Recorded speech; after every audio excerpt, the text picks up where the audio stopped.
Crash Law 24 sponsors GB News Traffic and Travel Report. Good evening, this is the latest AI travel news from GBNews.com. Drivers should be cautious on the A9 Dornoch Bridge, where high winds create hazardous conditions.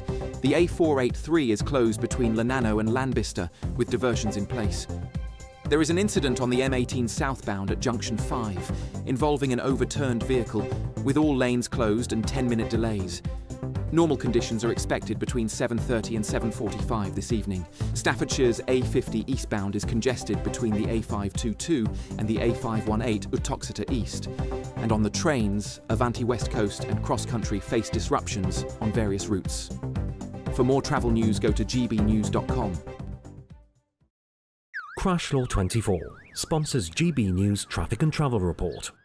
We're kick-starting summer with your chance to win our biggest cash prize to date, as there's an incredible £54,321 in tax-free cash to be won. What would you spend it on? A brand new car, the holiday of a lifetime, or just sit back, relax and remove some of those day-to-day financial stresses? For a chance to win £54,321 cash, text cash to 63225. One entry costs £2.50 plus one standard network rate message, or text bonus to 63225. 5 entries cost £5 plus one standard network rate message. Go to gbnews.com/win. Entries start at £2.50. Call 0903 686 3232. Calls cost £2.50 plus your network access charge. Or post your name and number to GB14 PO Box 8690 Derby DE1 9TT. UK only. Entrance must be 18 or over. Lines close at 4 p.m. on the 1st of August. Please check the closing time if listening or watching on demand. Westminster's full of talk, but out here, it's the real world. Am I allowed to talk now? No, that's it. This is where it matters, real people and real lives. That's what politics is all about. In fact, has Trump made a good start? No. Straight answers, no spin, and just a couple of pints. How many fingers have I ever got up? About 10. So join me for Lee Anderson's Real World every Friday at 7 p.m, only on GB News. The People's Channel, Britain's news channel. It's Patrick Christie's Tonight, and here we do things differently. It's explaining the absolute madness of this, doesn't it? It's explosive. I mean, this is very good. It's lively. 850. Your government sat there, Sean, and it did nothing. It's controversial. And the Middle East has been in turmoil since before I was born. It's everything you need to kickstart your evening. Everyone's had their Weetabix tonight. I love to see it. That's Patrick Christie's Tonight, weeknights from 9 p.m. Only on GB News, the People's Channel, Britain's news channel.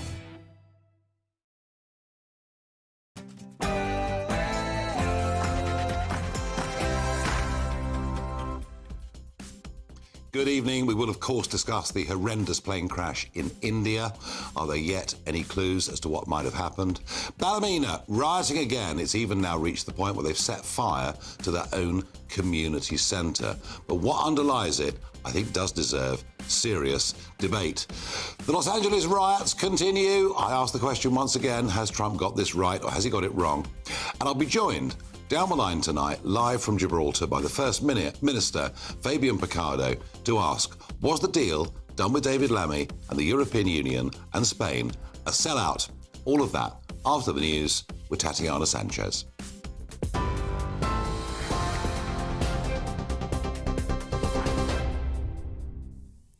Nigel, thank you. The top stories. Reports say a British passenger has survived a crash involving a Gatwick airport-bound plane, which went down in a fireball shortly after takeoff in India.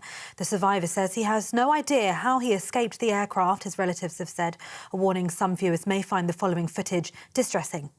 The Air India flight, which was carrying more than 240 people from the city of Ahmedabad, including 53 British nationals, collided with a medical college earlier today. The Hindustan Times said 40-year-old British man Vishwash Kumar Ramesh survived the crash, telling the newspaper 30 seconds after takeoff there was a loud noise and then the plane crashed. It all happened so quickly. Video circulating on social media shows massive plumes of smoke rising into the sky near the airport in Ahmedabad, the largest in the state of Gujarat. Prime Minister Sir Keir Starmer said the crash was absolutely devastating and that the investigation will take some time. The King says he and Queen Camilla expressed their deepest possible sympathy to those who await the news of loved ones. In a statement posted on Facebook this evening, Gloucester Muslim community said Akil Nanabawa, his wife Hannah and their 4-year-old daughter Sarah had died in the crash. Tata Sons, which owns Air India, will offer around £86,000 to the families of each person who died in the crash, the company said. This is the first fatal crash involving a Boeing 787 Dreamliner, models of which have flown more than 5 million journeys across 14 years. In other news, Northern Ireland's police chief has warned the bigots and racists that have been behind 3 nights of disorder in the region that his officers will be coming after them. The disorder largely took place in Ballymena, but violence has spread to other towns, including Larne, where a leisure centre providing emergency shelter for relocated families was attacked and set on fire. Authorities have described it as racist thuggery targeted at ethnic minorities and police officers. One man is clearly seen throwing a machete towards security services. The disorder began on Monday after a peaceful protest over an alleged sexual assault in the County Antrim town. 41 officers were injured, 15 people arrested over 3 nights of violence. Chair of the Northern Ireland Policing Board, Mukesh Sharma, says it is absolutely race-based. This violence is racism, pure and simple racism, with the police left to deal with the outworkings of societal unrest. It is truly a sad reflection of our society that people are putting identifiers on their front doors in the hope of escaping attack. The Chief Constable has assured us that the police will stand to protect and will bring those responsible to justice and will attempt to prevent where they can. But the real prevention work lies in the hands of others. And the Chancellor says she is disappointed after new figures show the UK economy shrank by 0.3% in April. The sharper than expected decline comes a day after Rachel Reeves promised to boost growth in her spending review. Her plans included an extra £29 billion a year for the NHS in England and boosts for defence, education and housing, although some departments will see their budget squeezed. Economists say tax rises will be almost inevitable in the autumn. Ms Reeves defended her announcements. Those are the latest GB News headlines for now. It is over to Nigel Farage. For the very latest GB News direct to your smartphone, sign up to News Alerts by scanning the QR code or go to gbnews.com/alerts.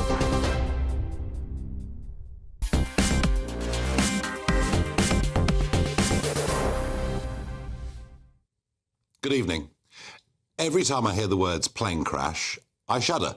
Because, of course, as many of you will know, I was involved in a light aircraft crash and miraculously survived. So whenever I hear that phrase, I think, oh my gosh, this is terrible. Now, I think we do need some sense of perspective because fear of flying is very, very common. And yet the statistics actually for air safety are really remarkably good. Nonetheless, what happened this morning with an Air India plane due to come into Gatwick Airport, there are 242 people on the plane killed, many more on the ground killed. We're going to show you footage of the plane taking off and crashing. If you don't want to see it, please turn away.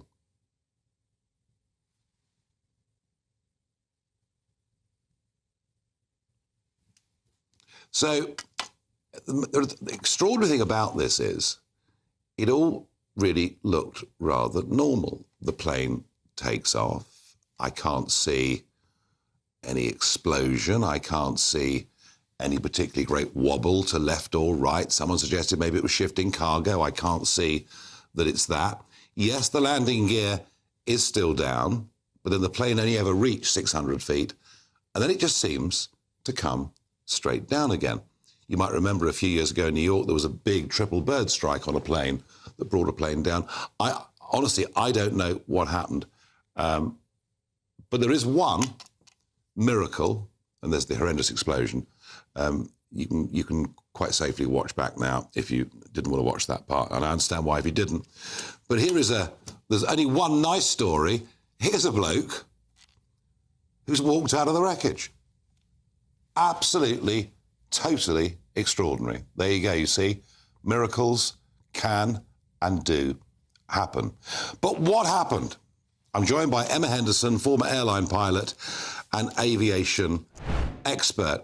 Emma, good evening. I'm not an expert on this, but looking at the aeroplane taking off and coming down, I can't see what happened that was untoward. Can you? Well, yes, looking at it from an aviation point of view, it is very unusual for the landing to still be down that long after takeoff. We would normally get the landing gear up almost immediately as the aircraft lifts away from the runway. So that is unusual. There will also be questions asked about the configuration of the wings, whether or not that was correct, and various other elements that we're kind of not really expecting to see as pilots on an aircraft that's just taken off. Now, there was a Mayday call put out, wasn't there? Do we know at what stage that call went? Not really. And actually, that's information that's come to light very recently. So I don't know enough about that to know when that happened. But it does give you an indication that the pilots knew that something was wrong and they were trying to do something about it. But they almost certainly knew that they weren't going to be able to carry out certainly a successful and safe landing, which is quite chilling, really. Yeah, and all of that perhaps explains why the landing gear was at 600 feet still down. I want you, Emma, to reassure. I want you to reassure GB News viewers and listeners, because fear of flying is incredibly common. But the truth is, if you measure, the accident rate flying commercially against driving around Britain's motorways, you are actually safer in the air, aren't you? Yes, you are, and that's a really good analogy because if you saw a motorway pile-up, it would not stop you from getting in your car the next day to drive to work. And I think we need to respectfully put that in perspective. Obviously, today's been a terrible tragedy, but I actually flew into Inverness as this news was breaking this morning. I'm back at the airport again to get on a plane and fly south. So, it doesn't worry me, the thought of flying, even with this having happened. But anybody who is looking at taking a flight this summer, perhaps, and is worried now about it, I would say don't be. The reason these stories make the news is because they don't happen very often. They're big news stories because a lot of people are involved. It's a terrible tragedy, obviously, but it's so unusual. And there's roughly 100,000 flights in the air every single day. So when you look at that and the statistics around that, it helps you to put it into a little bit more perspective. Yeah. Well, Emma, thank you for joining us and putting this into perspective, because I think that's very, very important. Must admit, I flew today. I flew today myself after this, and, there we are. I know what the odds are. I'm joined in the studio tonight for my panel with Tom Pursglove, former Conservative Migration Minister. We might come to that this evening. And Kieran Andrieu, first time on this show, political commentator and Novara media contributor. I quite deliberately asked those questions, Kieran, because I do think there are times like this with stories where a lot of news channels just spread panic. Yeah, and I think that there isn't much to say politically, is there, about this? No. It's a terrible human tragedy. It's not one really, certainly not at this stage and probably not at any stage, for politicisation. The one thing that came into my head when we were watching those scenes, when you talked about the chap who survived, is it reminded me of a documentary I watched about the Munich air disaster and about Matt Busby surviving it. And Matt Busby, for a long time, openly expressed that he wished he'd died because he felt survivor's guilt. Survivor's guilt. Yes. So, yeah, that's the only reflection I have at this stage. Terrible tragedy. And No, I'm just trying, Tom. As I say, I sometimes think that media channels, debate channels, news channels almost sensationalise these things so much that it sort of puts the fear of God into people. And there's no need, really, is there? I actually think the only thing that we should all be thinking about today is the poor families caught up in this. I mean, you just can't imagine expecting to turn up at Gatwick Airport this evening to pick up a loved one and them not being there, and it just breaks your heart, doesn't it? And I think you've set some context, and your guests as well, I think, really importantly, just got that point across that you're far safer in the air than you are on the roads. We must never lose sight of that. I was really keen to get that across to the audience this evening. Folks, there isn't much more to discuss or debate. We don't know any more. There isn't, I think, as Kieran says, there's no political angle on this. There's no even suspicion of terrorism. It's just one of those horrid, awful things. And so our thoughts and prayers are with the victims, their families and their close friends. In a moment, we will discuss extraordinary scenes of violence in Ballymena.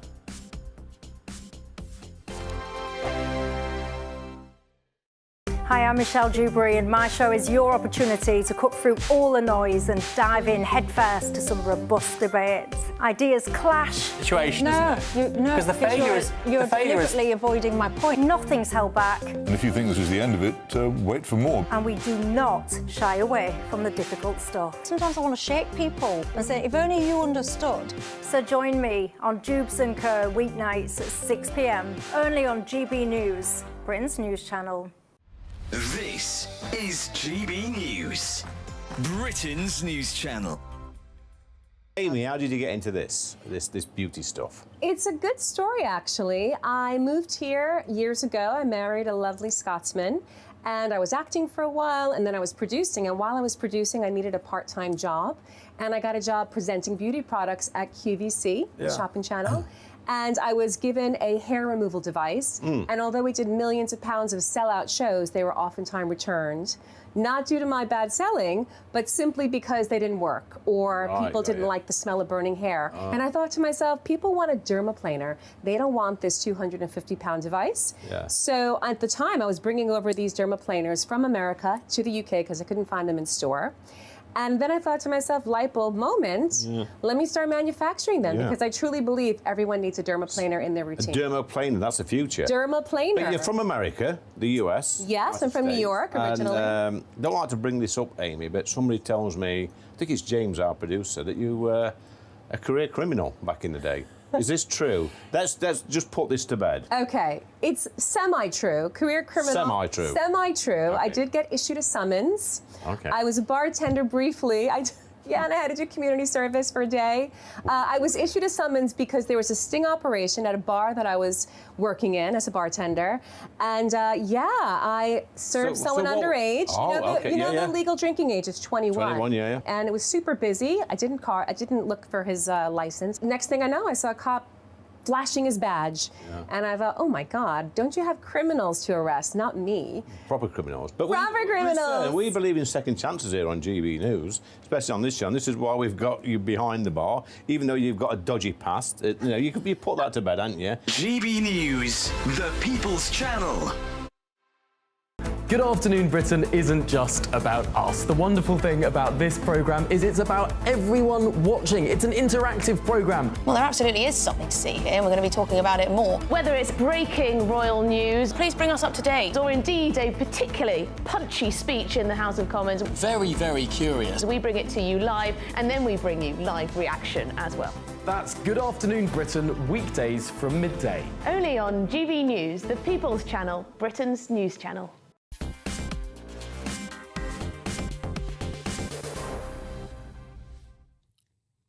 The Ballymena riots, they are ugly. Houses being torched, people actually putting in their windows what their identity is. We will debate in a moment what the background causes for all this are. None of us on this panel or on this channel will condone in any way at all what has taken place. But let's have a look at when they set fire to their own leisure centre.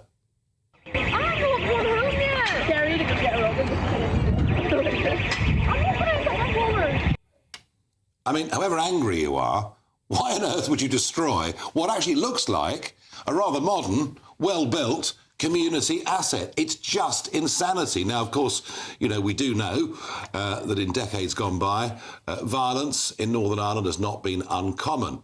We also know that riots, even in this country, can happen far more quickly than we think they should in a civilised society. But I wonder whether this response from a chairman of the Northern Ireland Police Board is the right way to deal with this. This violence is racism, pure and simple racism, with the police left to deal with the outworkings of societal unrest.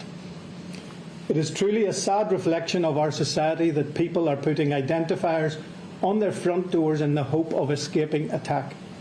The Chief Constable has assured us that the police will stand to protect and will bring those responsible to justice and will attempt to prevent where they can. But the real prevention work lies in the hands of others.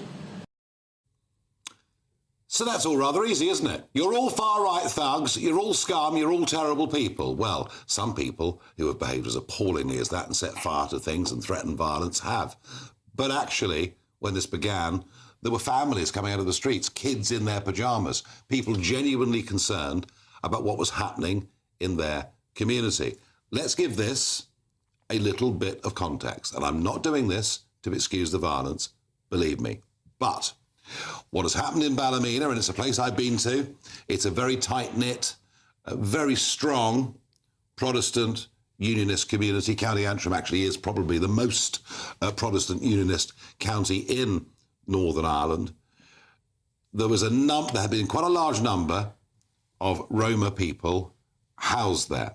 Now, what we don't quite know is whether they've come in through the Republic, exactly how. What we do know is they were not integrating in any way at all. What we do know is there was deep local concern from citizens about some of the behaviour, some of the litter, some of the social problems. What we also know is that repeatedly local politicians and local police were asked to act and did not. And of course, what made this absolutely flare up were two 14-year-old teenage boys appearing in court, being charged with attempted rape, and the charges being read to them by a Romanian interpreter. And the people of Ballymena said, we're not going to put up with this. We didn't vote for this. We didn't ask for this. This is completely unacceptable. You are endangering the lives and the well-being of our children. And that's the spark. And I just wonder whether this is not a deeper, broader problem that we saw something of after Southport last year. Kieran, you and I perhaps come from different political backgrounds in many ways, and I was very, very clear. I don't support thuggery. I never have in any way at all. But do you understand why they were going into the streets with kids in pyjamas? I understand why. I understand how economic dislocation creates the conditions in which communities start to fall apart. And I also understand, and Nigel, this is difficult to say because I'm in your temple. No, you've been a welcoming host. You say what you like here. But your personal rhetoric over the past 20 years has massively contributed to the emergence of these kinds of scenes. It really, really has. Do you know what? If they'd listened to me, none of this would have happened. What did you say? I said, be careful. Get immigration numbers substantially lower. Don't allow people who come illegally to stay. Make sure those that come are the type of people that will integrate in our communities. And I'm going to argue, Kieran, very strongly. Fair enough, but I'm going to argue back. What have you said for the previous 20 years before that? I mean, we could mine a million quotes of you basically saying that too much immigration creates flare-ups in communities. And I think the more and more you say that, the more often you give cover to that kind of view. Oh, I'm not giving cover to it. More it creates... I'm not giving cover to it. Also, Nigel, just to say... when the police basically say you're all far-right thugs, that misunderstands what's going on. But let me just say one thing, Nigel. There's that element to it. I firmly believe that your rhetoric and the rhetoric of your parties over the years has contributed to this kind of thing, including the far-right riots last summer. But there's also another component to this, which we'll get onto. Should we just ignore it? Forget about it? No. Well, what we should do is we should try and acknowledge that there is inherent difficulty in coexistence, but also try and find socio-economic solutions to that, rather than constantly saying, these people are stealing your jobs, these people are causing the problems. Nigel, I just want to say that adjoins to the other point I want to make. There are economic measures that can be introduced in countries. Indeed, I noticed that Reform, your party, are actually adopting some of them lately, or saying that they adopt some of them, that improve the lives of individuals in communities who feel that they have nothing going for them. But you've supported Thatcherite politics your whole life. Kieran, 40 years ago. Much more recently. You weren't even born. No, but you've said you're a Thatcherite much more recently. You talk about economic dislocation. Now, what has happened here is these two 14-year-old boys have had charges read to them in court. This is not economic, this is cultural, isn't it? Look, I think that you have to call out the thuggery that we've seen. It's plain and simple. Which we're all not acceptable. Which we're all you've done that, and I've just done that, and actually I think we're completely But the difference is here, I see, that point. Kieran's saying it's an economic problem. I don't believe it is. I think it's a cultural problem. Well, the problem you have is that you simply cannot integrate the volume of people that are coming to this country. And one of the big concerns that I have is that actually consent for legal migration is being hugely eroded. People who play by the rules, come here legitimately, have skills that we want. That is now being seen through the same prison. The visuals that people see are small boat arrivals and the issue of hotels. Completely unacceptable. And what's happening, and we have to, you know, politicians have to get real about this, and so do the judiciary, that the numbers are going the wrong way. And you've got ministers giving the impression in their social media output and in interviews and in the House of Commons that the numbers are falling when it comes to legal migration. They're taking off. They're going through the roof. I mean, here's a point, Kieran. Here is a point. I mean, we can discuss the 10 million population increase. We can discuss all that stuff, and yet the public are focused on the channel because they think there's an inherent unfairness in people coming in, going into four-star hotels, getting free dental care, etc. This is now a political problem for Labour on a huge scale. And I've noticed that in the last few days, the Sun newspaper are going for this story in a massive way. He's got no chance of smashing the gangs, has he? So I'll come to that in a moment. But first of all, can I just clarify, Nigel, what do you mean by it's cultural? Do you mean that Romanians are more inherently predisposed to rape? I think if you don't speak the same language, if you have a different way of living to the rest of the street... What does that mean, a different way of living? You know... You think that they're more prone to rape? No, I didn't say that, but I mean litter, untidiness, a different way of living. Have you been to Roma settlements? I've been to the biggest Roma settlement in Bulgaria and the biggest Roma settlement in Romania. There is a different way of life. But people in Ballymena aren't living in the way that they would in rural Bulgaria. And equally, we could go to other cultures where women are treated differently. The fundamental problem of lack of integration is cultural, not economic. So let's just say this quickly. I mean, first of all, totally disagree with that. And I also think if you look at statistics in Ballymena, what is it, 16% mixed ethnic background. Yeah. The average in Northern Ireland is 6%. You know, again, I don't think that that's an unmanageable number of people in a community. Well, it was in Ballymena. Well, it was because you set the... You and other members of the political class, with your worldview, helped create the kindling with the rhetoric and the view that those people are to blame, and the economic policies set Who voted? the light. Who voted? I mean, this lot promised in election after election numbers would come down. They've gone through the roof. Starmer's promising to smash the gangs. Yeah. It's clearly failing completely. And, you know, we are where we are with this. It's not going to go away, is it? I'll make one other point, Nigel. You saw in Liverpool when the identity of the attacker became apparent. I mean, you must know this, Nigel. Whether you admit it now or not is a different story. But so many people were preparing to pounce, desperate for it to be a person from a BAME background, a Muslim, and so on. They were terribly disappointed. And then they immediately humanised the individual. He's a small business owner. That was where, after Southport particularly, the government and the police failed the country by not putting information into the public domain. I asked on one day afterwards that people know the truth. Yeah. Jonathan Hall KC, the terrorism czar, has absolutely endorsed what I said. If you tell the public the truth, whatever it is, they'll live with it. But I'm not if you leave a vacuum, you've got a problem. At this point, I'm not even necessarily talking about you specifically. Sure. But there were so many people in your broader cohort, sorry to put it like that, who were clearly devastated that this was a white man. And so the same goes for rape gangs and for... Do you know what? I don't buy that. I don't buy that. I think in your heart you know. Do you think we have a problem here? I think we have a problem with politics which you've supported over the past 20, 30 years, or 40 years. Controlling immigration. Politics which creates dislocation and corrosion in communities by disinvesting. Well, you supported austerity, didn't you? Did you support austerity? I wasn't in the government. No, but you did support austerity. You openly said that you did. However rich or poor we are, mass migration, I think Tom recognises this very clearly. That's why I cut legal migration numbers by 50%, because it was not sustainable to have those sorts of numbers. I always said we need to go further, and that's been borne out, but it's a start. I think the problem here, and some of the debate sort of reflects this, is that if you spend any time out in the country, like I used to do in Northamptonshire, week in, week out, my constituents used to tell me, the access issues to public services. People feel the strain in that regard. There's the real inherent unfairness of seeing people arriving in a small boat being put up in a hotel. And that's just not sustainable. Well, I'll tell you what we'll do. We'll stick with this subject because we're going to go in a moment and talk about the Los Angeles riots, which is all about illegal migration and what governments need to do to deal with it or not. All of that in just a moment. Can't wait to get in that sea. Lovely and warm. Just like the feeling of having great travel insurance. All Clear Travel Insurance sponsors GB News Travel Destinations Forecast.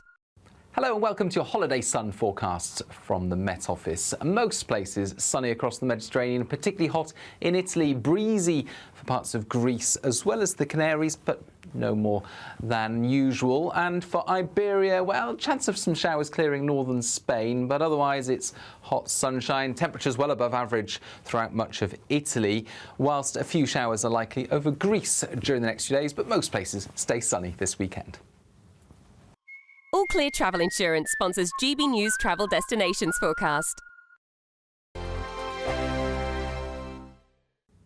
Good evening. Welcome to your latest weather update from the Met Office here on GB News. We've seen some heavy downpours today. They're easing somewhat overnight, but further thunderstorms are likely, particularly so this time tomorrow. Low pressure is sitting to the west, and that's drawing up warm and humid air. It's going to be quite a sticky night, quite a close night. We've seen some heavy downpours across Northern Ireland. They're starting to ease. Still some lively downpours for parts of North Wales, North West England at the moment, but they'll track northwards and ease off as they do.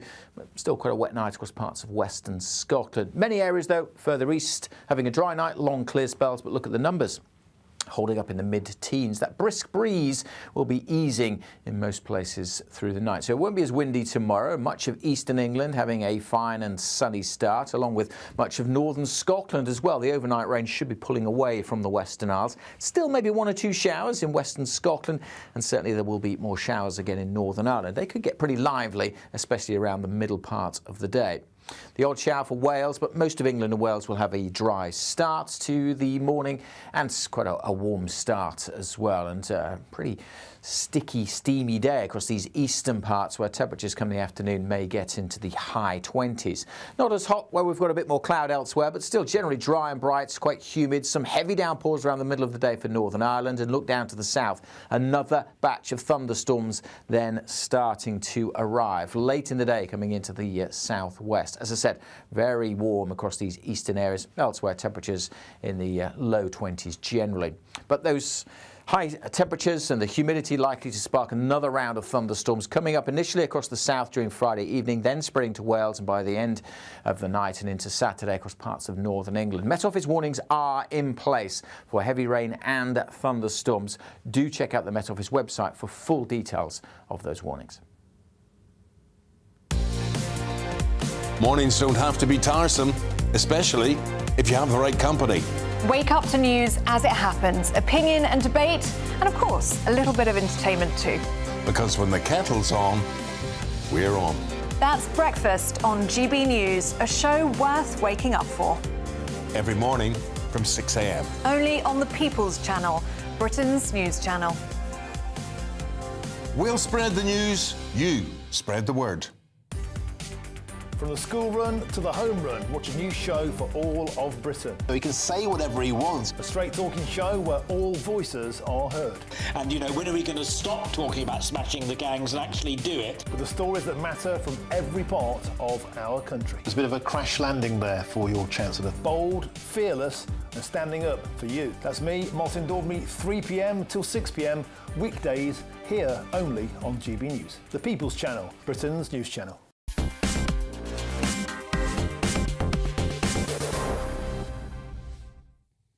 Coming up at 9 o'clock tonight is Patrick Christie's Tonight, and he'll be on for many, many hours this evening, as he is now every evening.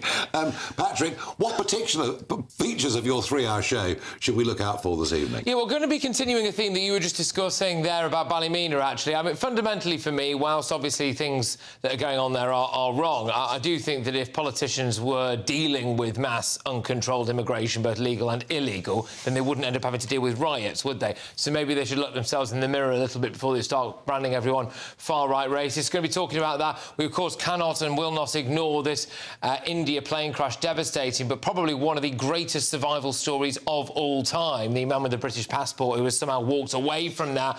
I'm also going to be looking at whether or not Labour are going to turn Britain into a San Francisco-style country with the tents that they're going to be having there for the homeless.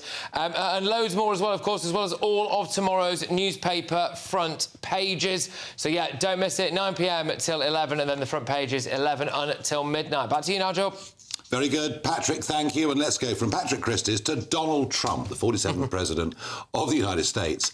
And here he was last night explaining why he was doing in Los Angeles what he's doing, and that's calling him a National Guard, sending in the Marines. Here was Donald Trump last night. Generations of Army heroes did not shed their blood on distant shores only to watch our country be destroyed by invasion and third world lawlessness here at home, like is happening in California. As Commander-in-Chief, I will not let that happen. It's never going to happen. Well, strong stuff from Donald Trump, and I'm joined by Morgan Griffith, down the line, member of the US House of Representatives for Virginia's 9th District, a Republican, and a member of the Freedom Caucus. Morgan, welcome to the programme. Trump put that last night in very strong, emotive terms. Is that the justification for what's happening, sending him a National Guard and the Marines? Absolutely. And I was at a bill signing earlier today, and Trump talked about it again. And he said, you know, in his first term, there were riots going on in Minnesota, and he was waiting on the governor. And instead of sending in the troops, he waited on the governor and waited on the governor, and it didn't happen. And then the city burned. And he said, I wasn't going to see that happen again. And so I had to take decisive action. And I did not want to see Los Angeles become, you know, a burning inferno. And I'm paraphrasing a little bit there, but he didn't want to see it burn. And so he sent in the National Guard and some Marines. I mean, you know, Newsom, the governor of California, he says that the actions of the Republican president are making the situation worse. Yeah, that's just not true. When you take a look at it, you clearly see that once the president sent in the National Guard, backed up by some Marines, that what happened was almost immediately things started to calm down, and it was because of the president's actions that things calmed down. Otherwise, they would still be doing it. Just like, you know, a few years ago, they were taking over downtown Seattle and stayed there for months. These folks were there to stay unless some firm action was taken. Governor Newsom wasn't willing to do it. The country was at risk of having one of its major cities threatened and being severely damaged. It's still going to be damaged, as you can tell by all the stuff that has happened. But the president took action. He took firm action. It needed to be done. Very pleased that he did it. It's unfortunate. You shouldn't have to do that.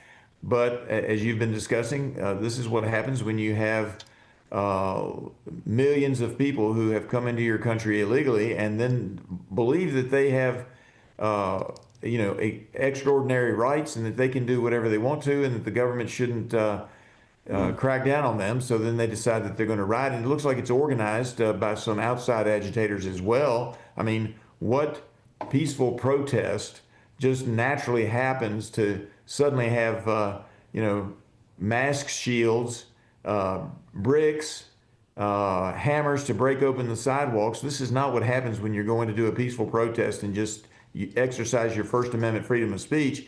That's what happens when you're going there specifically to cause trouble, to cause damage, to loot stores, and to just create chaos and mayhem. Morgan, thank you for joining us live down the line from the USA. Thank you very much indeed. Tom, you've seen the arguments as to why they've done what they've done. I have to say, I think they're right, because if they don't do this, he'll have broken his promise to the American people upon which he was elected. I think that the president would argue that he came to office with a very clear mandate to take firm action on issues like this, and I can completely understand why those experiences from his first term have played into the decisions that he's made. There is no excuse for thuggery and unlawful behaviour. I don't care who perpetrates it, whether they're of a left-wing disposition or a right-wing disposition, it's not acceptable. So I can understand when people's livelihoods are at stake, when law enforcement get put in terrible situations where their lives are at risk, and ordinary members of the public going about their day-to-day lives. It's just not acceptable. So, personally, I think that he's taken the right approach. This is not people going out and peacefully protesting, is it? I don't think it is. Kieran? Well, it's interesting that when we talk about the Ballymena riots, Patrick did it in the break. We think very carefully about their emotions and why it is that they might be causing this or doing this. But when it comes to people protesting in Los Angeles, and by the way, there is a huge difference. They're protesting the authorities. They're not protesting individuals. The people in Ballymena are going to people's houses and terrorising individuals. Some are. Some, I don't know that, Nigel. I would assume... No, the kids in pyjamas weren't doing that. OK, the impact... So you think... Well, the kids in pyjamas were probably going to a vigil, the vigil that started the whole thing, but the thugs came along and now they're terrorising individuals. Let's focus on this. The reason this is happening is because a huge number of people have illegally entered America. I'm very happy to focus on this. And Trump won an election saying he would deal with it. Very happy to focus on this. So the difference is, though, final comparison, they are protesting authorities, whether you agree with them or not, rather than going to individuals' houses and throwing bricks and so on. Is Trump right to do what he's doing? Well, let's not forget that... Is Trump right to do what he's doing? I hear you, Nigel. Let's not forget... No, he's not. He's not right to do what he's doing. Absolutely not. So and let's not forget that ICE... Can I just make this point? Yeah. ICE has been doing the work. I mean, they're protesting in large part because ICE has been doing the work of anti-free speech. ICE has been possibly in violation of the First Amendment. Let's not forget that. They've been rounding up people, arresting them for things that they've done peacefully, said peacefully. And as the home of freedom of speech, I assume GB News is up in arms about that. Well, I'll tell you what's interesting. Obama, the darling, you know, of the media and the liberal left, Obama deported millions of people who'd come in illegally. No one screamed or complained. No. Trump does it, you're all going mad. Well, actually, that's a straw man, because many people complained. Many people on the left in the United States. I never heard it. Well, I watch a show, which I'm sure you've never seen, Nigel, and that's fine, called Democracy Now! It's the American... left-leaning show. So it's pretty marginal stuff. It's not marginal. It's got, I think, 1 million subscribers, and every single 2 million subscribers, But you take my point. Every single day for 8 years. Yeah. But you take my point. Let me tell you, when Obama was doing that, CNN and the New York Times were not screaming blue about it. They were not. Right. Let's move on. This is interesting. What the Farage moment. So the Prime Minister today was asked, and it's been a tough day because we've had growth figures out this morning that are horrendous, borrowing figures out today that are very different to what was said yesterday with Rachel Reeves. Prime Minister was being interviewed by the New Statesman. Question was, Prime Minister, you don't think that the country is fundamentally broken. It can be fixed with intelligent and stable leadership. It doesn't need to fundamentally change in a kind of Thatcherite way. The PM replied, no. So I find this interesting because this is the Prime Minister who says he's all about change, but he doesn't think that Britain is fundamentally broken. I do. What say you, Tom? I think the big problem that actually this Prime Minister faces is that they made a very bad start. They spent a lot of time talking the country down, which I think was really unhelpful, particularly around the economy. That certainly didn't help. And it's laid a lot of the foundations. Things could only get worse. Well, we would definitely agree on that. Yeah. But the truth is, I think they actually misunderstood their mandate from the public. There was never this great love of the Labour Party. There was never this great love of Keir Starmer. They came to office thinking that they could just get on and do carte blanche. And it just hasn't worked out. Does Starmer look a bit complacent somehow there? Don't people want a bit more radical change than he's really offering? If there's a Venn diagram of things that you agree on and things that I agree on, the bit in the middle will be that Keir Starmer is, I mean, I don't want to speak for you, but utterly useless. His Labour Party is an utter betrayal of the Labour values because it's a betrayal of working people. And does that mean that the vote on the left can grow, be it in the form of Greens or Gaza independence or whatever it is? Yeah, I mean, the country is fundamentally broken, yes, but I think it's broken for different reasons than you two do, from the sounds of things. And no, there'll be crossover. Well, OK, but, yeah, in answer to your previous question, Greens, Gaza, yeah, I do think there can be growth from the left. I do. Now, very quickly, the other What the Farage. News story breaking tonight, which is ideal for you, Tom, suggesting that the government are now going to buy migrant hotels. So they won't be paying money to have people stay in them. By 2029, they'll own them and call them an asset. Is this? Do you believe this?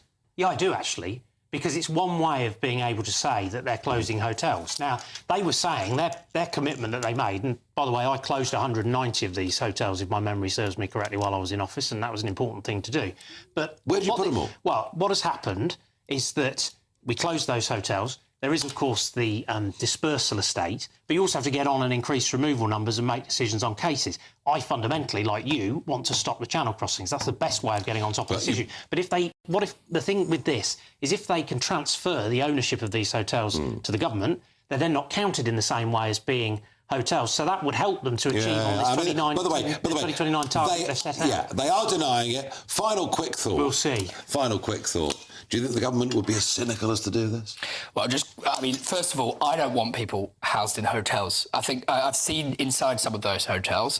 I used to work at local authority. I know that they are inhuman conditions. The people in those hotels have suffered. I know you disagree in most respects. Well, it's some and some.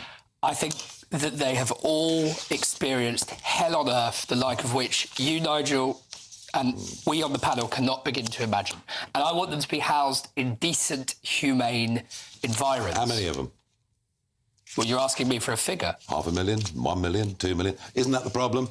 I think quantifying it is looking at it completely the wrong way. By the way, we have a... Right, final thought on this. I'm going to have the last word. We have given refuge to 500,000 people since 2016. We are actually a very, very generous nation. This has pushed one or two of us over the edge. Guys, thank you very much indeed. I'm going to bin you now because I've got the First Minister from Gibraltar coming on live after the break. I wonder, is he really happy with the deal that David Lamb has done with the European Union and Spain over Gibraltar?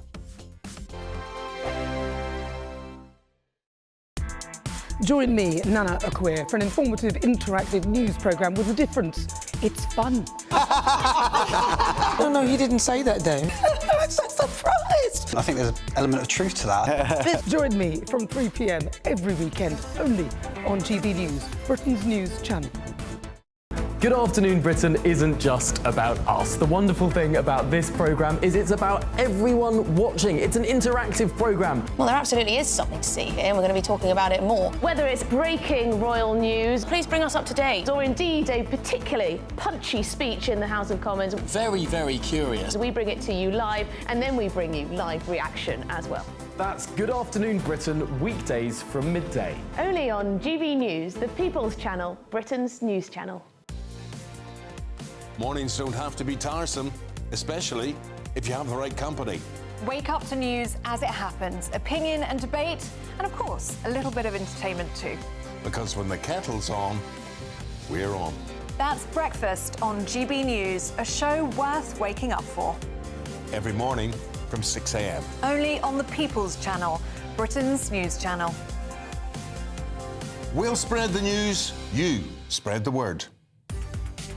From the school run to the home run, watch a new show for all of Britain. So he can say whatever he wants. A straight-talking show where all voices are heard. And, when are we going to stop talking about smashing the gangs and actually do it? With the stories that matter from every part of our country. There's a bit of a crash landing there for your Chancellor. Bold, fearless and standing up for you. That's me, Martin Daubney, 3 p.m. till 6 p.m, weekdays, here only on GB News. The People's Channel, Britain's news channel. Westminster's full of talk, but out here, it's the real world. Am I allowed to talk now? No, that's it. This is where it matters, real people and real lives. That's what politics is all about. In fact, has Trump made a good start? No. Straight answers, no spin, and just a couple of pints. How many fingers have I ever got up? About 10. So join me for Lee Anderson's Real World every Friday at 7 p.m, only on GB News. The People's Channel, Britain's news channel.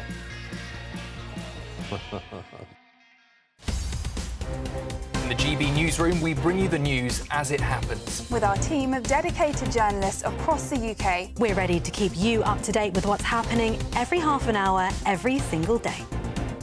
Bulletins here on GB News, the People's Channel, Britain's news channel.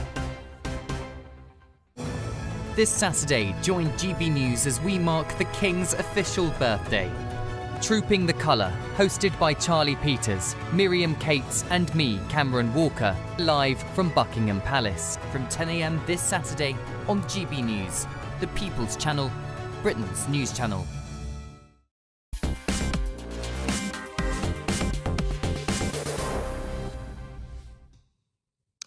This government is very, very good at giving in. It's given in to the European Union, surrendered yet more sovereignty to the EU despite Brexit. It's completely given up the sovereignty of the Chagos Islands and is paying Mauritius to do it. So there are still questions, I think, to be asked about the deal that's been done around Gibraltar. Speaking earlier on today, Fabian Picardo, the Chief Minister of Gibraltar, said this. Remember that when a British citizen arrives at Gibraltar Airport, they have to show their passport to Gibraltar Passport Control. Anyway, we are separate immigration jurisdictions to the United Kingdom. At the moment, the vast majority of those arriving at Gibraltar Airport from the United Kingdom, the vast majority, I won't give you the percentage, but I think it's upwards of the 90%, use Gibraltar Airport to go to Spain. So they go past Gibraltar Passport Control, they leave the airport and they go straight to Spanish passport control to enter the Schengen area. What we're doing is we're bringing those two closer together. Well, I'm joined live from Gibraltar by the Chief Minister of Gibraltar. Welcome to the programme. I can't help feeling that when I look at the fact there'll be Spanish border guards there at the border looking at British passports, Gibraltarian passports, I can't help feeling when you've surrendered some of your sovereignty on the vital area of VAT, I just can't help feeling that somehow Gibraltar's just a little bit less British today. Good evening, Nigel. It's a pleasure to join your show. I really appreciate the question mark after the strap line there about whether there's a Gibraltar surrender deal, because there isn't.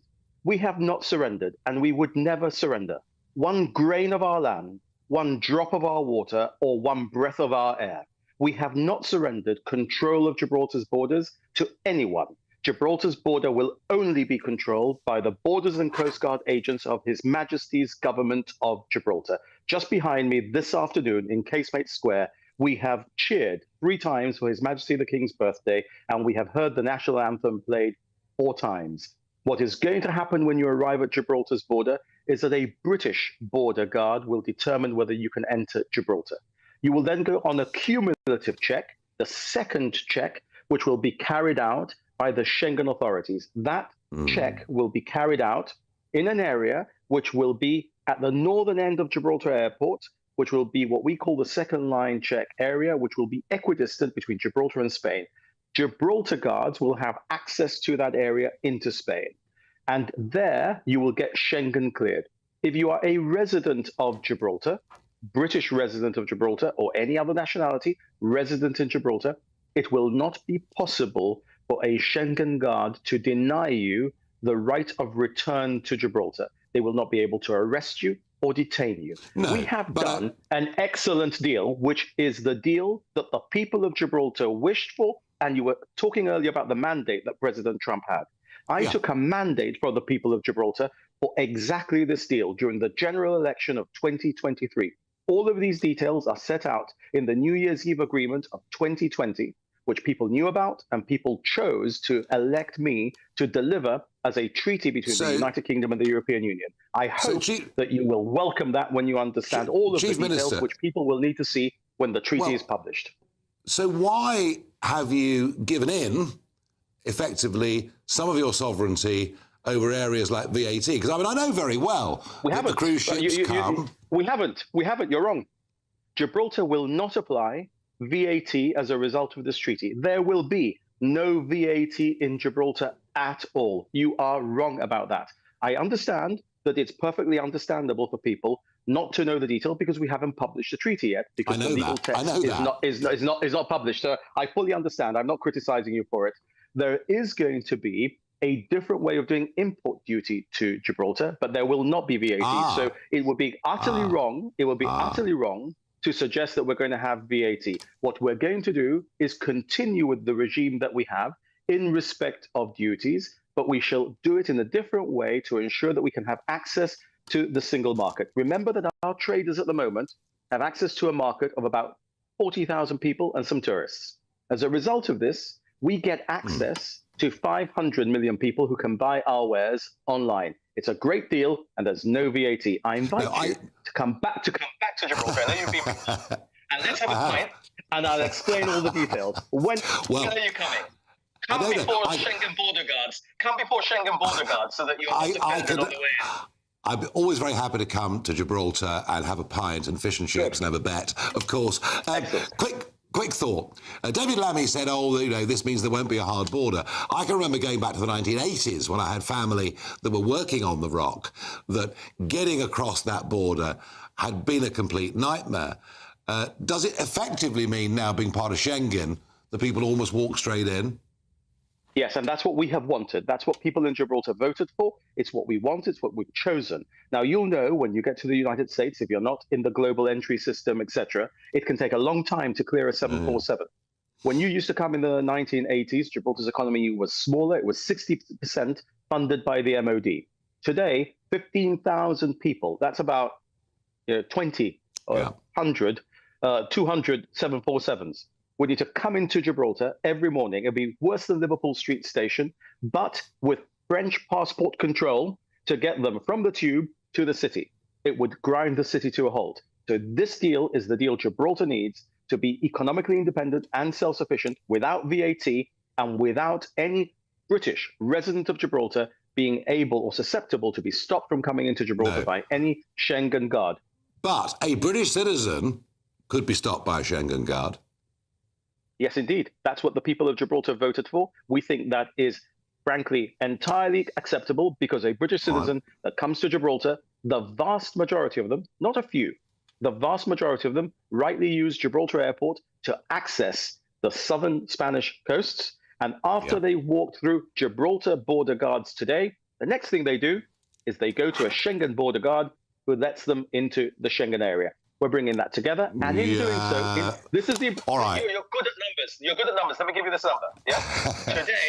Today, Spain controls 15 million movements across Gibraltar's frontier. If they choke us there, they can destroy our economy. In the future, she will control only the arrivals from third countries at Gibraltar's airport, closer to 750,000 movements. This is the right deal for Gibraltar, and that's why I have a mandate from the people of Gibraltar to deliver. It's a pleasure to have you on the programme, and we are on GB News. We're big supporters of Gibraltar. Don't worry about that. Thank you. That was interesting, Jacob, wasn't it? Interesting. I think the Union Jack was flying upside down behind him, which might indicate a sign of distress. And it was a bit disappointing. A little change to import duties, yeah. And basically, a British person, he avoided me, a British person could be stopped by a Schengen guard, effectively, from going into That's right. A foreign policeman can stop a British person going into British territory. But they're in a tough spot. It makes Gibraltar less British, and they must realise that. That was my question. And the import duty is a VAT. Yeah. He was being disingenuous on that. I'm afraid I think so. In 10 seconds, the big story tonight. What am I going to be talking about? I'm going to be talking about the riots in Ballymena and how worried we should be about the breakdown of order in this country, that people shoplift for free, crime isn't stopped, disorder is rising. There's a feeling of dissatisfaction, and we need to do something about this. I'm afraid that's right. It's over and out from me. I'm done until next Tuesday. It'll be Jacob next. First, though, let's have a look at the all-important weather.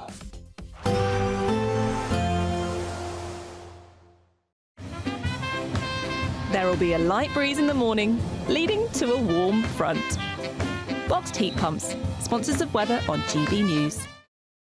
Good evening. Welcome to your latest weather update from the Met Office here on GB News. We've seen some heavy downpours today. They're easing somewhat overnight, but further thunderstorms are likely, particularly so this time tomorrow. Low pressure is sitting to the west, and that's drawing up warm and humid air. It's going to be quite a sticky night, quite a close night. We've seen some heavy downpours across Northern Ireland. They're starting to ease. Still some lively downpours for parts of North Wales, northwest England at the moment, but they'll track northwards and ease off as they do.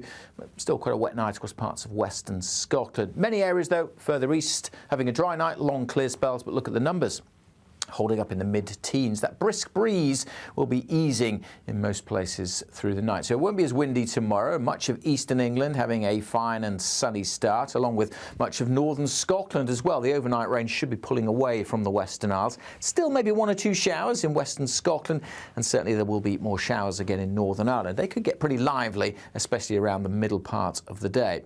The odd shower for Wales, but most of England and Wales will have a dry start to the morning and quite a warm start as well, and pretty sticky, steamy day across these eastern parts where temperatures come in the afternoon may get into the high 20s. Not as hot where we've got a bit more cloud elsewhere, but still generally dry and bright, quite humid. Some heavy downpours around the middle of the day for Northern Ireland, and look down to the south. Another batch of thunderstorms then starting to arrive late in the day, coming into the southwest. As I said, very warm across these eastern areas. Elsewhere, temperatures in the low 20s generally.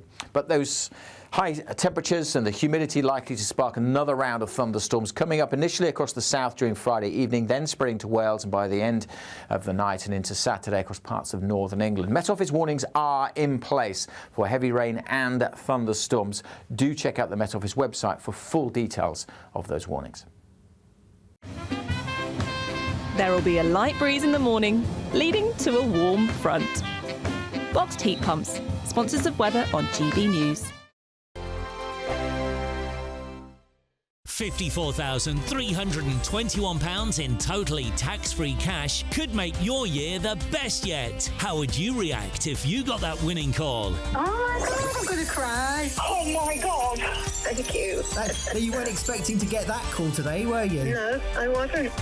For a chance to win £54,321 cash, text cash to 63225. One entry costs £2.50 plus one standard network rate message. Or text bonus to 63225. 5 entries cost £5 plus one standard network rate message. Go to gbnews.com/win. Entries start at £2.50. Call 0903 686 3232. Calls cost £2.50 plus your network access charge. Or post your name and number to GB14 PO Box 8690 Derby DE1 9TT.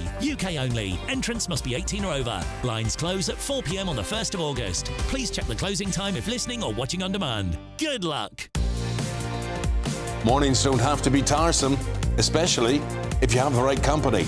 Wake up to news as it happens, opinion and debate, and of course, a little bit of entertainment too. Because when the kettle's on, we're on. That's Breakfast on GB News, a show worth waking up for. Every morning from 6 a.m. Only on the People's Channel, Britain's news channel. We'll spread the news, you spread the word. From the school run to the home run, watch a new show for all of Britain. He can say whatever he wants. A straight talking show where all voices are heard.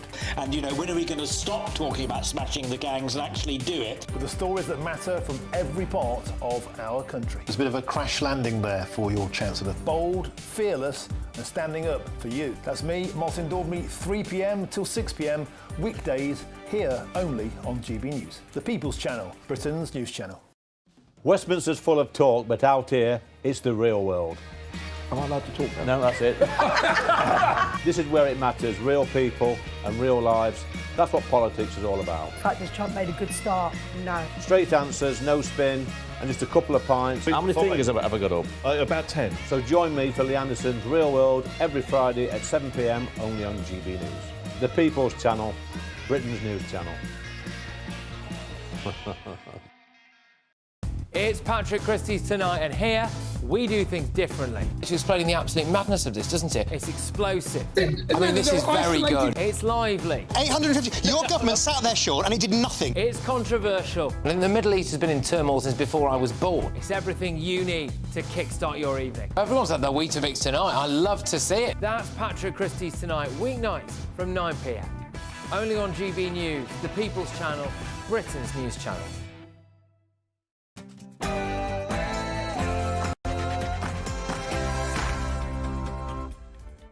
Hello, good evening. It's me, Jacob Rees-Mogg, on State of the Nation tonight. The tragic plane explosion in India bound for London Gatwick has claimed more than 200 lives, including more than 50 Britons. But one British father has made a miraculous escape. We'll be speaking to an aerospace expert about how and why this tragedy occurred. The scenes from 3 days of rioting in Ballymena, Northern Ireland, has sparked concerns that further civil unrest could arise. Politicians fail to heal the disconnect between citizens and the people they elect. Is it time for those in positions of power to start listening to the people? The government is reportedly pondering new measures to limit social media use amongst children and teenagers. But what do the teenagers themselves think? What impact would limitations on their digital presence have on their lives? I'll be asking my own daughter, Mary, what teens really make of all this. And the assisted dying bill, suicide bill, is set for a crunch vote tomorrow as both sides of the debate increase their campaign efforts. I spoke to the Archbishop of Southwark to discuss what the consequences of the proposals could be. State of the Nation starts now.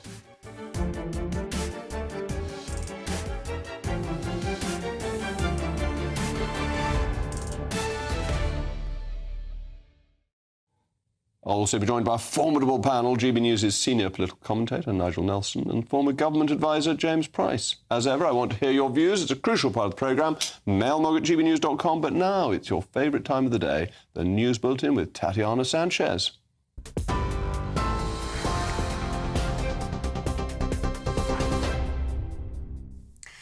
Jacob, thank you very much. The top stories this evening reports say a British passenger has survived a crash involving a Gatwick airport-bound plane which went down in a fireball shortly after takeoff in India. The survivor says he has no idea how he escaped the aircraft, his relatives have said. A warning some viewers may find the following footage distressing. The Air India flight, which was carrying more than 240 people from the city of Ahmedabad, including 53 British nationals, collided with a medical college today. The Hindustan Times said 40-year-old British man Vishwash Kumar Ramesh survived the crash, telling the newspaper 30 seconds after takeoff, there was a loud noise and then the plane crashed. It all happened so quickly. Video circulating on social media shows the moment the plane went down, crashing into a ball of flames, as massive plumes of smoke can also be seen rising into the sky near the airport in Ahmedabad, largest in the state of Gujarat. Prime Minister Sir Keir Starmer said the crash was absolutely devastating and that the investigation will take some time. The King says he and Queen Camilla express their deepest possible sympathy to those who await the news of loved ones. In a statement posted on Facebook this evening, Gloucester Muslim community said Akhil Nanabawa, his wife Hannah and their 4-year-old daughter Sarah had died in the crash. Tata Sons, which owns Air India, will offer around £86,000 to the families of each person who died in the crash, the company said. This is the first fatal crash involving a Boeing 787 Dreamliner, models of which have flown more than 5 million journeys across 14 years. In other news, Northern Ireland's police chief has warned the bigots and racists that have been behind 3 nights of disorder in the region that his officers will be coming after them. The disorder largely took place in Ballymena, but violence has spread to other towns, including Larne, where a leisure centre providing emergency shelter for relocated families was attacked and set on fire. Authorities have described it as racist thuggery targeted at ethnic minorities and police officers. One man is clearly seen throwing a machete towards security services. The disorder began on Monday after a peaceful protest over an alleged sexual assault in the County Antrim town. 41 officers injured, 15 people arrested over the 3 nights of violence. Chair of the Northern Ireland Policing Board, Mukesh Sharma, says it is absolutely race-based. This violence is racism, pure and simple racism, with the police left to deal with the outworkings of societal unrest. It is truly a sad reflection of our society that people are putting identifiers on their front doors in the hope of escaping attack. The Chief Constable has assured us that the police will stand to protect and will bring those responsible to justice and will attempt to prevent where they can. But the real prevention work lies in the hands of others. And the Chancellor says she is disappointed after new figures show the UK economy shrank by 0.3% in April. The sharper-than-expected decline comes a day after Rachel Reeves promised to boost growth in her spending review. Her plans included an extra £29 billion a year for the NHS in England and boosts for defence, education and housing, although some departments will see their budgets squeezed. Economists say tax rises will be almost inevitable in the autumn. Rachel Reeves defended her announcements. And those are the latest GB News headlines for now. It is over to Jacob. For the very latest GB News direct to your smartphone, sign up to News Alerts by scanning the QR code or go to gbnews.com/alerts.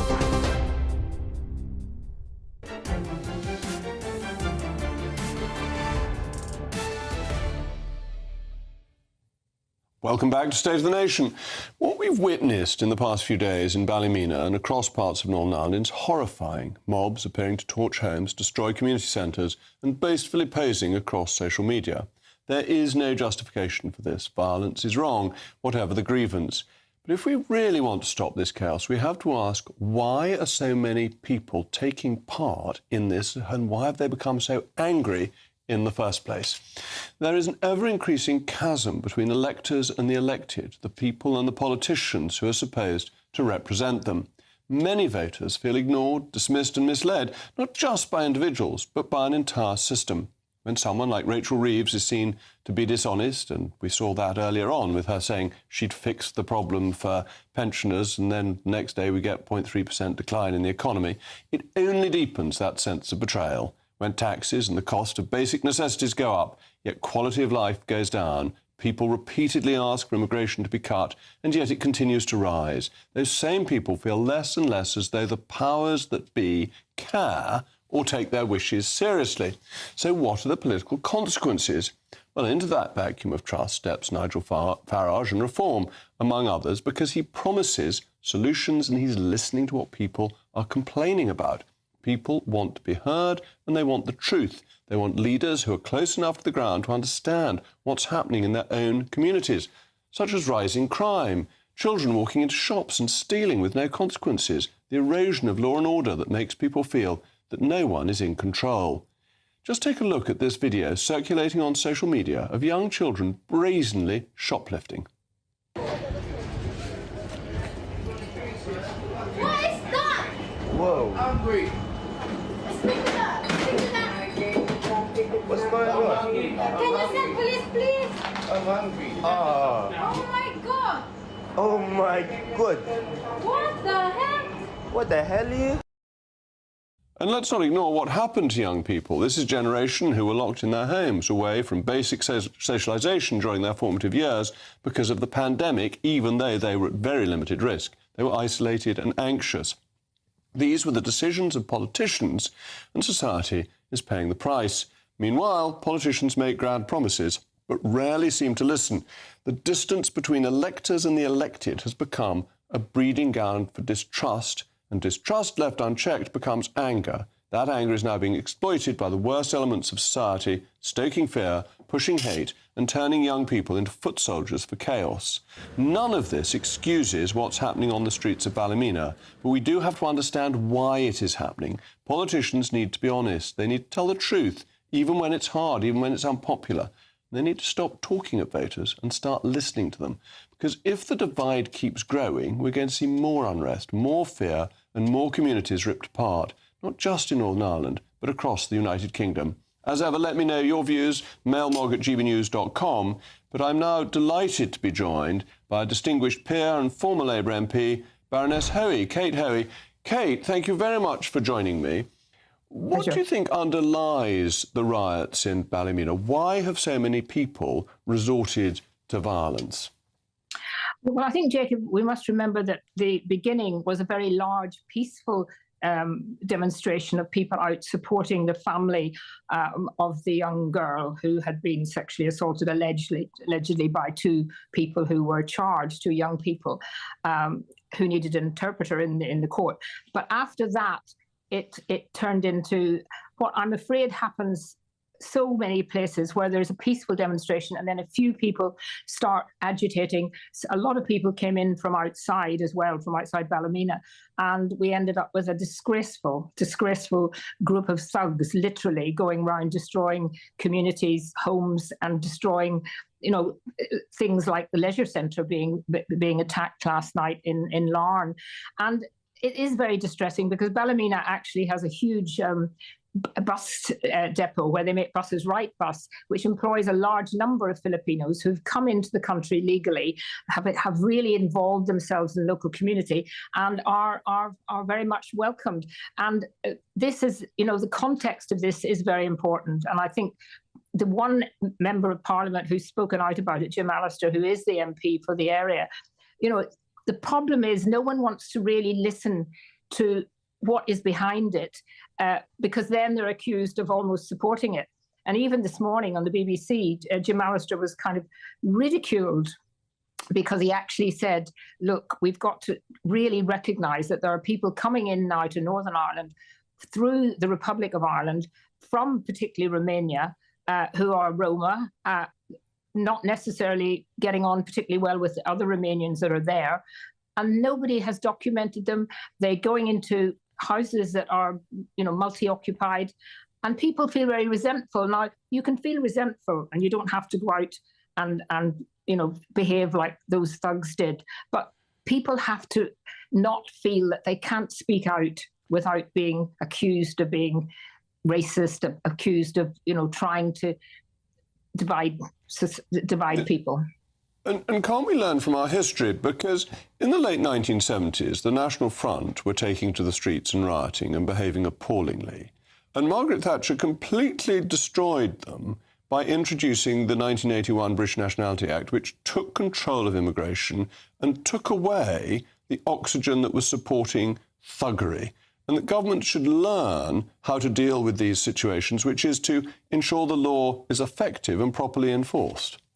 Absolutely. And you see, it hasn't been being enforced in all sorts of ways, and not just on sort of trivial crime that then gets ignored, but in terms of border control. It is ludicrous now that we have a situation, particularly in Northern Ireland, where people can come in without ever being checked. And yet, ironically, Jacob, if you go the other way now, the Irish government is actually stopping buses quite regularly and checking for people going into the Republic of Ireland from Great Britain, i.e. and from the United Kingdom through Northern Ireland. But I think what we need is proper enforcement of immigration rules, and those rules are not being enforced, and people see that all the time, and it just leads to a resentment, plus all the other things that you mentioned in when you opened about, people are very hard up at the moment. They don't think the government is looking after them. They resent the fact that they are being sort of set apart in Northern Ireland a bit from the rest of the United Kingdom. And then, of course, we've seen so many examples of just people not being listened to. And until politicians recognise that, things can only get worse. Kate, thank you very much. Always a pleasure to talk to you. And I'm now joined by my panel, GB News' senior political commentator, Nigel Nelson, and the former government advisor, James Price. Nigel, it really is a problem, isn't it, that violent people are taking advantage of this deep-seated feeling of discontent that there is. And the way to stop the violence, yes, of course, is to arrest them and prosecute them, but it's also to deal with the sources of discontent that affect a lot of law-abiding people too. Yeah, and that applies everywhere. I mean, I don't think that what is going on in Ballymena can be compared, as you did, to, say, Rachel Reeves. But, however, there are special circumstances there. And Northern Ireland is a special circumstance, that migration was very low there before the 1998 Good Friday Agreement. No one wanted to go there because it was a war zone. After that, 300,000 people over 20 years then moved in. There was bound to be a problem. Your general point is obviously right, that politicians need to listen to the people who elect them and, as best they can, not always, but as best they can, carry out their wishes. And that immigration is at the heart of this. Yeah. James, let me bring you in, because actually the Conservatives, I was a member of a Conservative government, failed on immigration, and that's underlying a lot of this problem. Yeah, absolutely right. And I think you were so right in how you've framed this, about it being, of course, you have to just say that the violence is wrong, it's always wrong, and the state is the only entity that should be using violence in any circumstance, obviously. But if you don't look at the deeper-seated problem, which people don't want to do because it makes some uncomfortable thoughts down the line on these things, you'll never get to the bottom of any of it. It wasn't just the Conservatives, I think, who failed in immigration. Every single election since 1974, and when we had two elections, and every single time the party that won was one that was promising to cut immigration. What happened? It went up every single time. Well, Margaret Thatcher dealt with it, and actually, to be fair to him, Michael Howard dealt with it.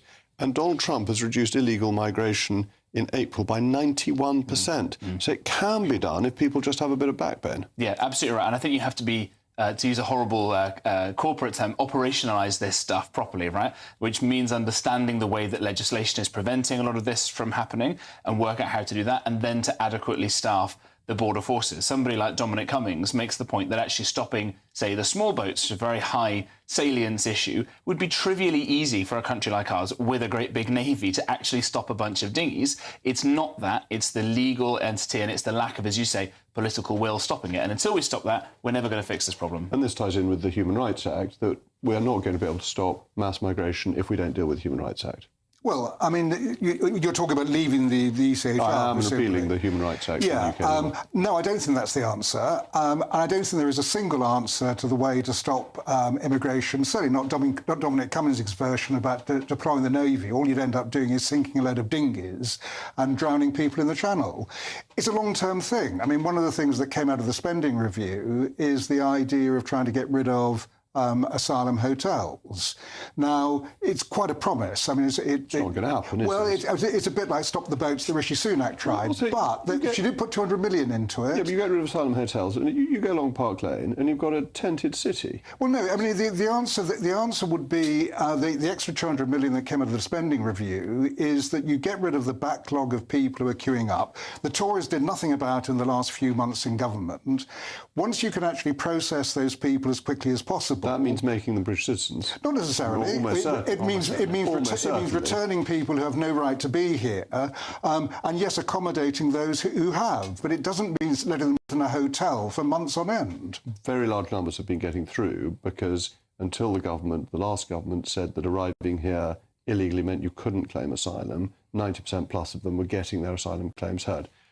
The Labour government's moved away from that. It is legal to claim asylum here. We'll be back to 90%. Which it is. It was never illegal not to. I mean, we passed a law saying it was. No, we didn't really. we said they were inadmissible. We didn't say they were illegal, but there's nothing illegal about crossing the Channel in a small boat. Yes, there is. It's against immigration law. And that's the thing people feel so angry about. The law doesn't get enforced. And that the good law-abiding citizen gets a speeding fine through the post every other week and sees people shoplifting, reads about Greggs being raided, sees those videos of teenagers stealing things, and sees people flooding the country illegally. And they feel that it is two-tier justice. Yeah, absolutely right. I think, first of all, it's a little bit glib to say that just stopping the boats to have people drown. We wouldn't do that at all. That's not right. And on this idea... Well, they don't deploy destroyers to try and stop dinghies getting across. Again, Dominic Cummings was in the room with these people, had the operational people saying it would be very easy to do that. We obviously have the resources if there was the will to stop these boats. On the asylum hotels, what's been proposed now seems to be to nationalise them, as if that will solve the problem. Now we'll just have the taxpayer be directly on the hook and have lots of buildings full of asylum seekers indefinitely. That's not going to make people happy with this. Fundamentally, we have to have, as you say, a set of laws that will keep immigration down, that will keep the king's peace, frankly. And as you say, if you don't have this properly enforced, you'll start to see people going, well, if he's allowed to go and shoplift and not get in trouble for it, if she's allowed not to do that, well, why am I being such a muggins and doing this? And then you start to get onto the road, as we've seen tragically in Ballymena, that we saw in Southport after those horrible attacks as well, because there's that much tension being built up that you start hearing in focus groups up and down the country, people fearing that we're heading towards serious civil conflict in this country. And politicians are scoffing at that for now. I don't think they'll be scoffing at it for long. No, I think that's right. I'm very worried about the situation the country's in because people feel their nation is broken, and that is providing the fuel for bad actors to commit crimes. Yeah, I mean, I don't think Britain is broken. I think that we face an awful lot of problems, but the idea that this is a broken country, you just have to walk around it to see it's not broken. Walk around London at 10 o'clock at night, and there are people sleeping rough everywhere. Well, I mean... Just walk along Victoria Street. So something was done about that. We've now decriminalised sleeping rough. Make it worse. Make it much worse. Well, not if you actually do something to get them off the streets. But they're not. They could do that without decriminalising it. They're just not doing anything. Anyway, we've got to move on. But thank you very much to my panel. And next, the tragic plane explosion in India, bound for London Gatwick, has claimed more than 200 lives, including more than 50 Britons. As the incident left just one survivor, we'll be speaking to an aerospace expert about how and why this tragedy occurred. Hi, I'm Michelle Dewberry, and my show is your opportunity to cut through all the noise and dive in headfirst to some robust debates. Ideas clash. Situation, isn't it? No, because the failure is you're deliberately avoiding my point. Nothing's held back. And if you think this is the end of it, wait for more. And we do not shy away from the difficult stuff. Sometimes I want to shake people and say, if only you understood. So join me on Jubes & Co. weeknights at 6 p.m, only on GB News, Britain's news channel. Good Good afternoon, Britain. Weekdays from midday. Yeah, so I got the news on 4th of April, right in between GB Team Selection Series, which hurt even more because I was leading in the points. But all of a sudden, I get a phone call being told you're banned from attending any Pal UK premises, banned from speaking with your teammates or staff, which was the most brutal part of it, and suspended, or whatever word you want to use. I think, though, Kurt, that, posting subscription-only saucy content online might get you in a little bit of trouble, or did it not cross your mind? No, for sure. But I want to make it clear that I have tried things in the past. I've been living life on the edge so many years. We moved from Latvia in 2010, been living life on the edge since then, done everything from working freelance long into the long nights, working at the Amazon warehouse. I have seeked out other alternatives. But in December last year, I got to a point, a realization where I thought, is it worth it? Or can I find an alternative? And I knew of other GB athletes doing it. I didn't think it was going to cause outrage like this. Yeah, because I was thinking, a nice chap like you, who's obviously very talented with your sport, you could make some money doing, like online fitness training or personal training and things like that don't involve, getting your kit off. No, for sure. I've been making content for like 6-7 years now. Over 1,000 of the pieces of content have been inspirational, motivational. I've visited over 30 schools in the UK, going to the hardest parts of the UK, inspiring kids from underprivileged backgrounds to get into sport. I've tried that, but I don't know. I found that in this day and age, unless you are smart or find some little controversial thing you can hold on to, it's going to be hard to get attention and sponsorship. GB News, the People's Channel. Good Afternoon Britain isn't just about us. The wonderful thing about this programme is it's about everyone watching. It's an interactive programme. Well, there absolutely is something to see here, and we're going to be talking about it more. Whether it's breaking royal news, please bring us up to date, or indeed a particularly punchy speech in the House of Commons. Very, very curious. We bring it to you live, and then we bring you live reaction as well. That's Good Afternoon Britain, weekdays from midday. Only on GB News, the People's Channel, Britain's news channel.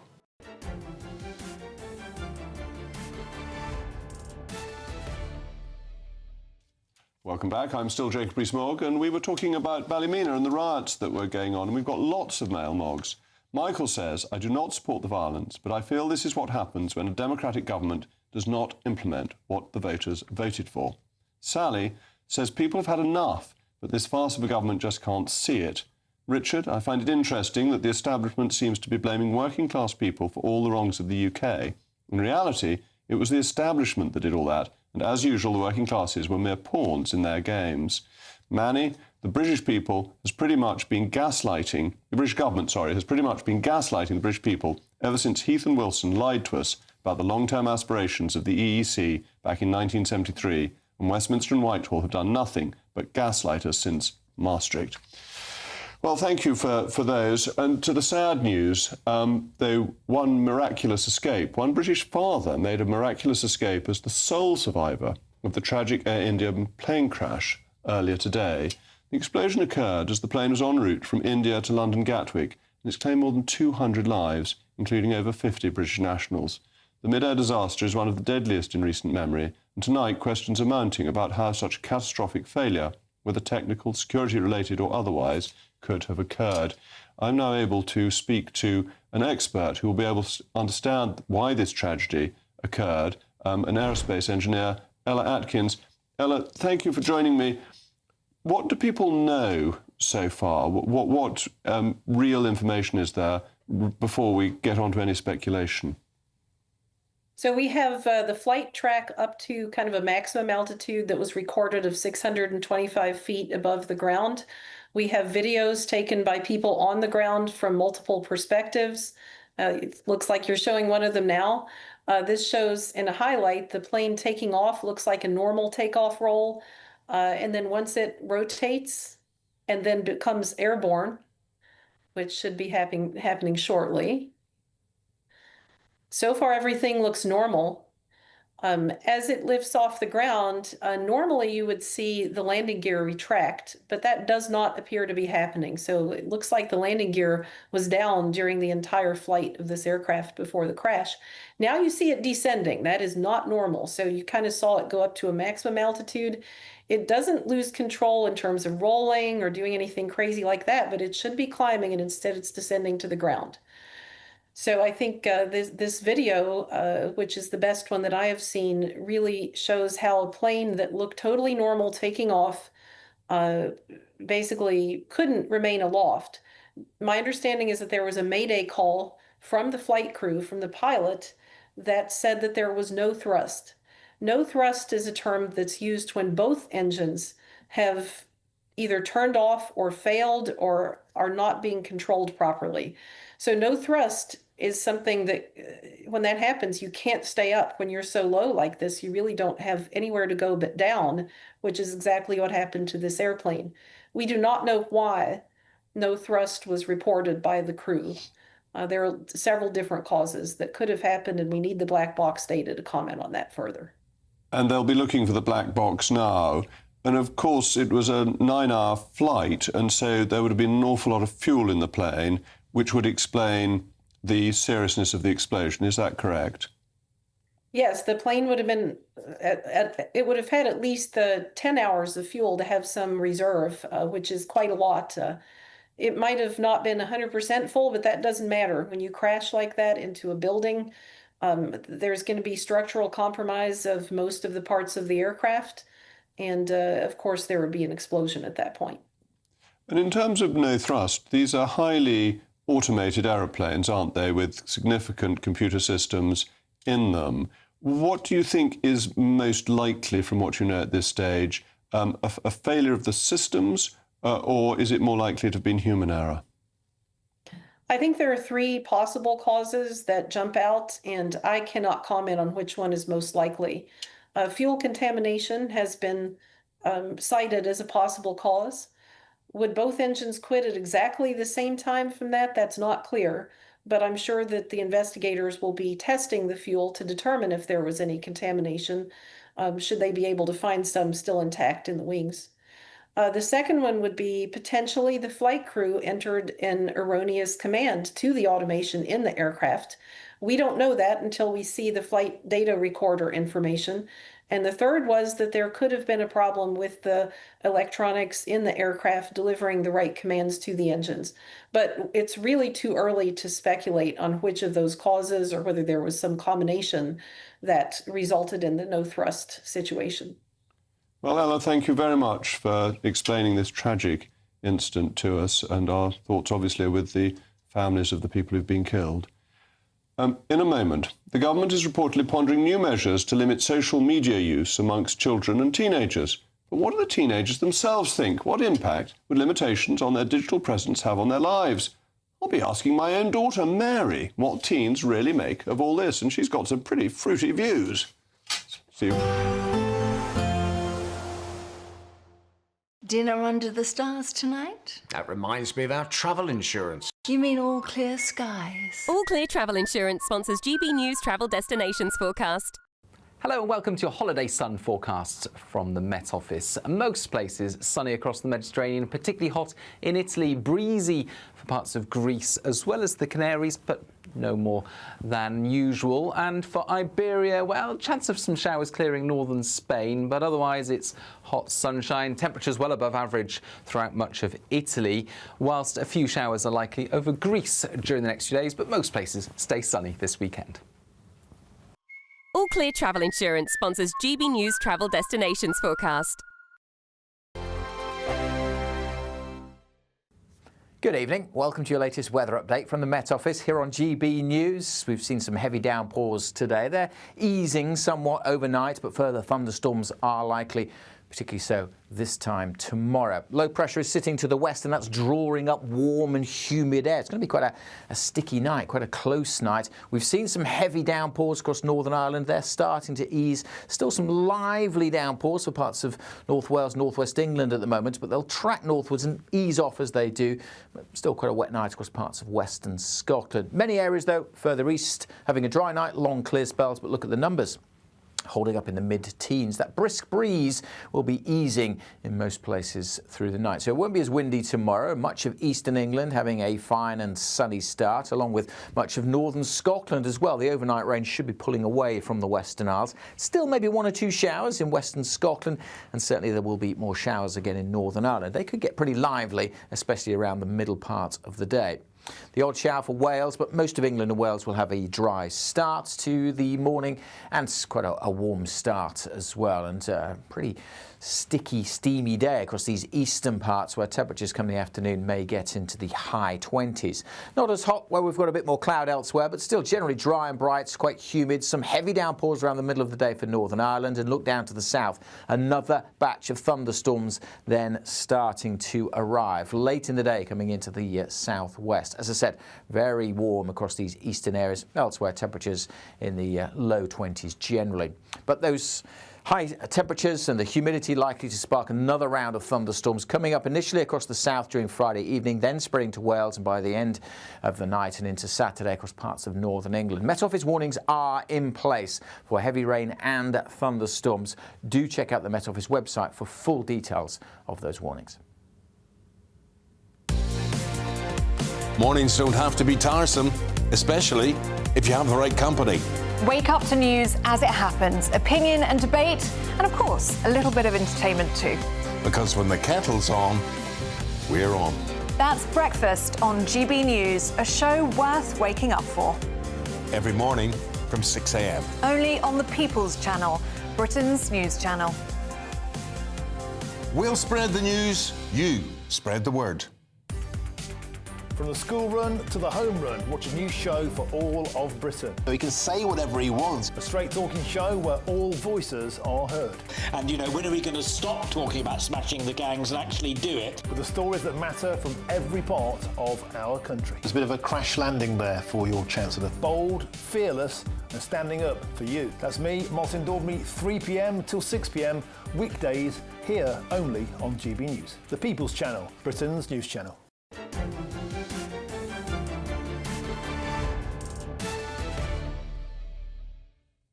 The government is reportedly considering new rules to limit children and teens' use of social media, with things like time limits and curfews. It's a move many parents are calling long overdue, especially as countries like Australia and France push for outright bans for under-16s. Some argue anxiety, self-harm and mental health issues among teens have been linked to excessive smartphone use. Ministers are being urged to act. But what do the teens themselves make of the idea? Well, I'm joined now by my daughter Mary, as well as my panel, to discuss this. Mary, you're 16. What is your social media usage? Well, I have Instagram, TikTok, Snapchat, although I've recently stopped using Snapchat because I've just found it quite boring and I prefer WhatsApp. And on Instagram, you've got a public Instagram, a parent Instagram and a friend's Instagram, is that right? Yes, I have a public account and that was fun for advertising when we did the reality TV show, which was brilliant. And then I have a private one that's for family and friends, and then I have a just friends one. That you keep your parents out of? Yes. And how much time do you spend on social media, and how much do you mind what other people are saying about you? I don't care what other people are saying about me because, I believe in freedom of speech, so I think people are entitled to their wrong opinion. So I don't have a problem with anything that people say about me online or offline. My own use of social media, I actually limited myself to an hour a day on TikTok for revision of GCSEs and just in general. And this is why I really disagree with the government getting involved, because I think it's an excuse for poor parenting. It's not the government's business what I'm doing online or how long I spend online. It should be up to children and their parents, and we need autonomy. We need to encourage children and their parents to have a sense of independence. So when you wanted to revise, you actually told me to set a limit on my telephone for you so that you couldn't use TikTok for more than an hour. And it seems to me this is very straightforward, that parents have responsibility to their children rather than the state thinking it should nationalise parenting. Absolutely. I'm very fond of my nanny, but I am not fond of the nanny state. We need to leave things like this up to parents and to children. As you said, you control, what I'm consuming on my device, how long I'm consuming that for, so limits on TikTok and Instagram.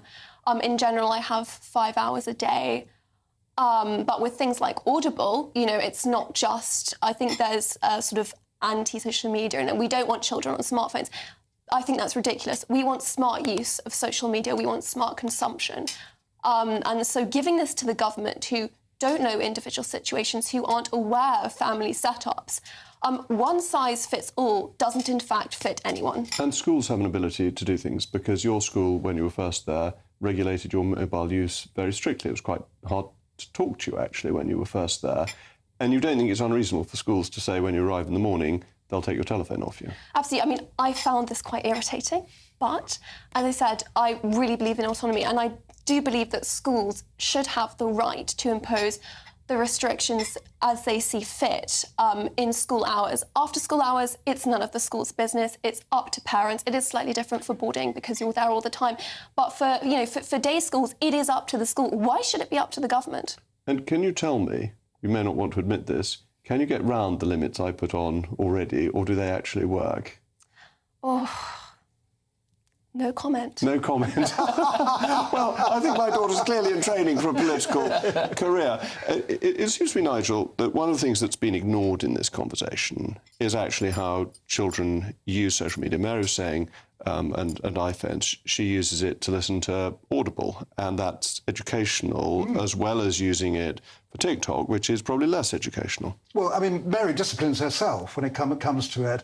The question about the state getting involved is what happens to those who don't discipline themselves, who are doom scrolling all day. And I appreciate taking away the phone is just an impossibility nowadays. It would be like pulling the sun from the sky. But the kind of things that the Technology Secretary Peter Carr is looking at would be and the technology companies seem to make encouraging noises about doing it, would be restricting social media access during school hours, stopping access after 10 p.m. at night, or alternatively doing what you do, Mary, which is restricting the amount of time you actually spend on it. None of that sounds to me too much of a problem. You'll probably find a way of getting around it. That's the thing, James. Isn't it better done by a discussion between parents and their children? That much though I wanted to be the Victorian paterfamilias, I soon discovered that children have minds of their own. And if you agree with them, or if they best of all suggest to you they've got some revision to do and they want less time on their iPhone, then they'll actually follow that and you're helping them rather than a blanket ban, and then they'll just get their parents' iPhone and get around the ban somehow or another.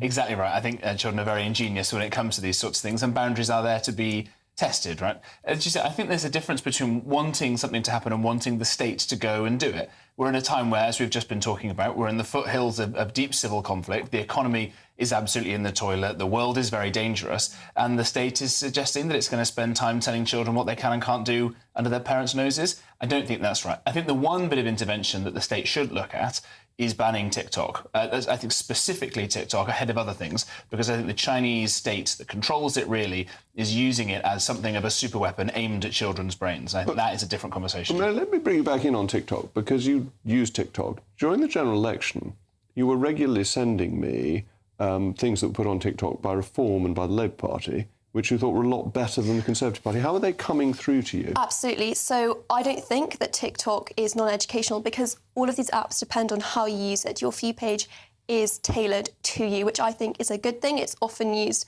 as a bad thing to be, no, this is why social media is bad, because of the algorithms. No, I think that's why it's a good thing, because there's a block button for a reason. On TikTok, it has an I'm not interested in this. You can report the creators. There are ways in which you can tailor it to yourself. That's what I do. And yes, I sent you lots of videos on how Reform was promoting themselves, how Labour was doing it, and they were doing it much better than Conservatives. And this is my view, is that we need to use social media. I think everyone really should use social media because it's what we're doing in the modern age. And isn't that the point, James, that we as politicians, and Nigel, need to understand it better rather than just thinking banning it is the answer, that it's older people are just less good at understanding it than the teenagers We're seeing what will happen in Australia. It hasn't happened yet, but the idea of banning anyone under 16 from any social media, this is at a trial stage at the moment. But the important thing surely is sort of digital literacy and proper engagement, and that should be a function for the schools. I think that's right in most of these things. But again, on TikTok in particular, there are some studies that show that a prolonged use of it will increase your positive perception of the Chinese Communist Party. The stuff that Chinese people see on there, it's like spinach. The stuff that we see in the West is like crack cocaine. All right, so when Mary becomes part of the Communist Chinese Party, I will know that I was wrong and TikTok should have been banned. Anyway, thank you to Miss Rees-Mogg and my panel. Meanwhile, over in Quangoville, civil servants are working hard on their chakras. After Race Equality Week, LGBT+ History Month and the emotionally taxing Journey to Wellness Week, staff are now diving deep, favoured civil service term, into Carers Week, bravely promoting awareness and understanding between the hours of 10 and 3. When they ought to be working. This Friday's highlight, a guided meditation led by Operations Manager Belinda Lamb, because nothing says productivity like deep breathing on the public purse, all funded by a modest £264 million from taxpayers, as they might say, namaste. Anyway, coming up, the assisted suicide bill is set for a crucial vote tomorrow as both sides of the debate increase their campaigning efforts. I discussed this with the Archbishop of Southwark to see what the effect of such a move would be.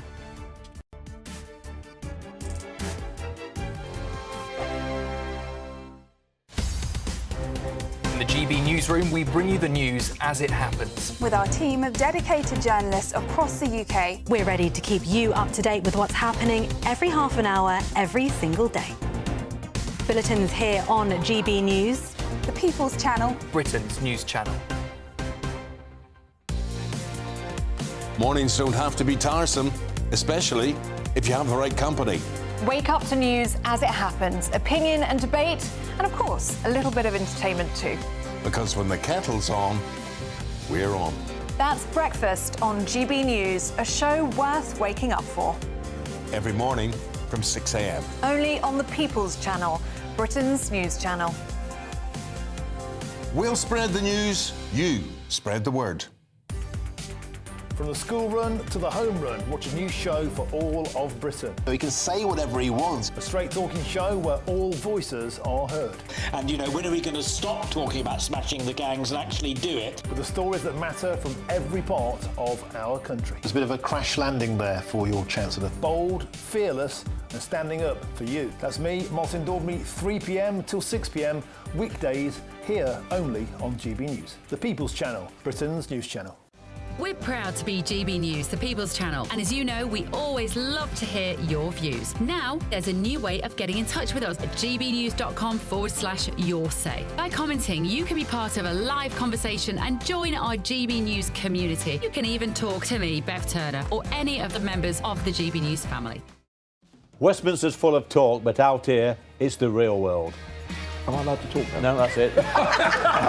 This is where it matters, real people and real lives. That's what politics is all about. The fact is Trump made a good start, no. Straight answers, no spin, and just a couple of pints. How many fingers have I got up? About 10. So join me for Lee Anderson's Real World every Friday at 7 p.m, only on GB News. The People's Channel, Britain's news channel. Exciting news. Every Friday, my Patrick Christie's Tonight Show is going to have a twist to it. We're welcoming some special guests. You. That's right, on Fridays I'm going to be doing my show in front of a live studio audience because this show is about you and what you have to say. It's going to be the same big debates, same big topics, same big opinions, but every Friday night at 9 p.m. you are invited to come on down to Patrick Christie's Tonight to be a part of the action. Only on GB News, the People's Channel, Britain's news channel. This Saturday, join GB News as we mark the King's official birthday. Trooping the Colour, hosted by Charlie Peters, Miriam Cates and me, Cameron Walker, live from Buckingham Palace from 10 a.m. this Saturday on GB News, the People's Channel, Britain's news channel.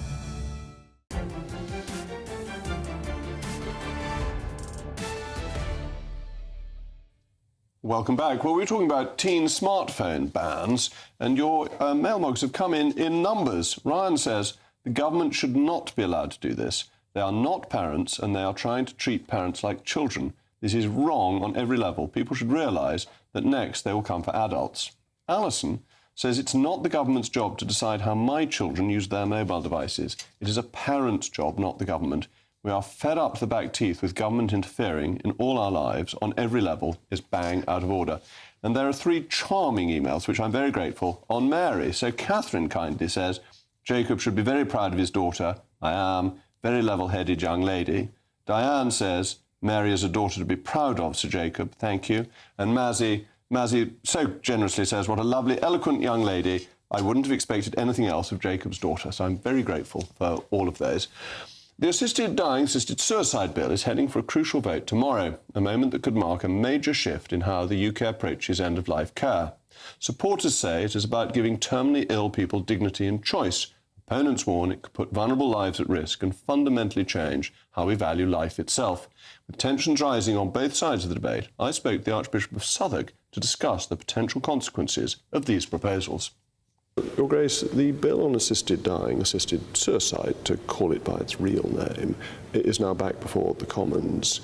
You have campaigned strongly against it. Why should secular Britain listen to a Catholic view on life? I think fundamentally because the Catholic view on life is reasonable. It's based in reason. That a society which begins to kill its weakest and its poorest devolves into something that is so unthinkable and so tragic that none of us really want that. No right-thinking person should want that.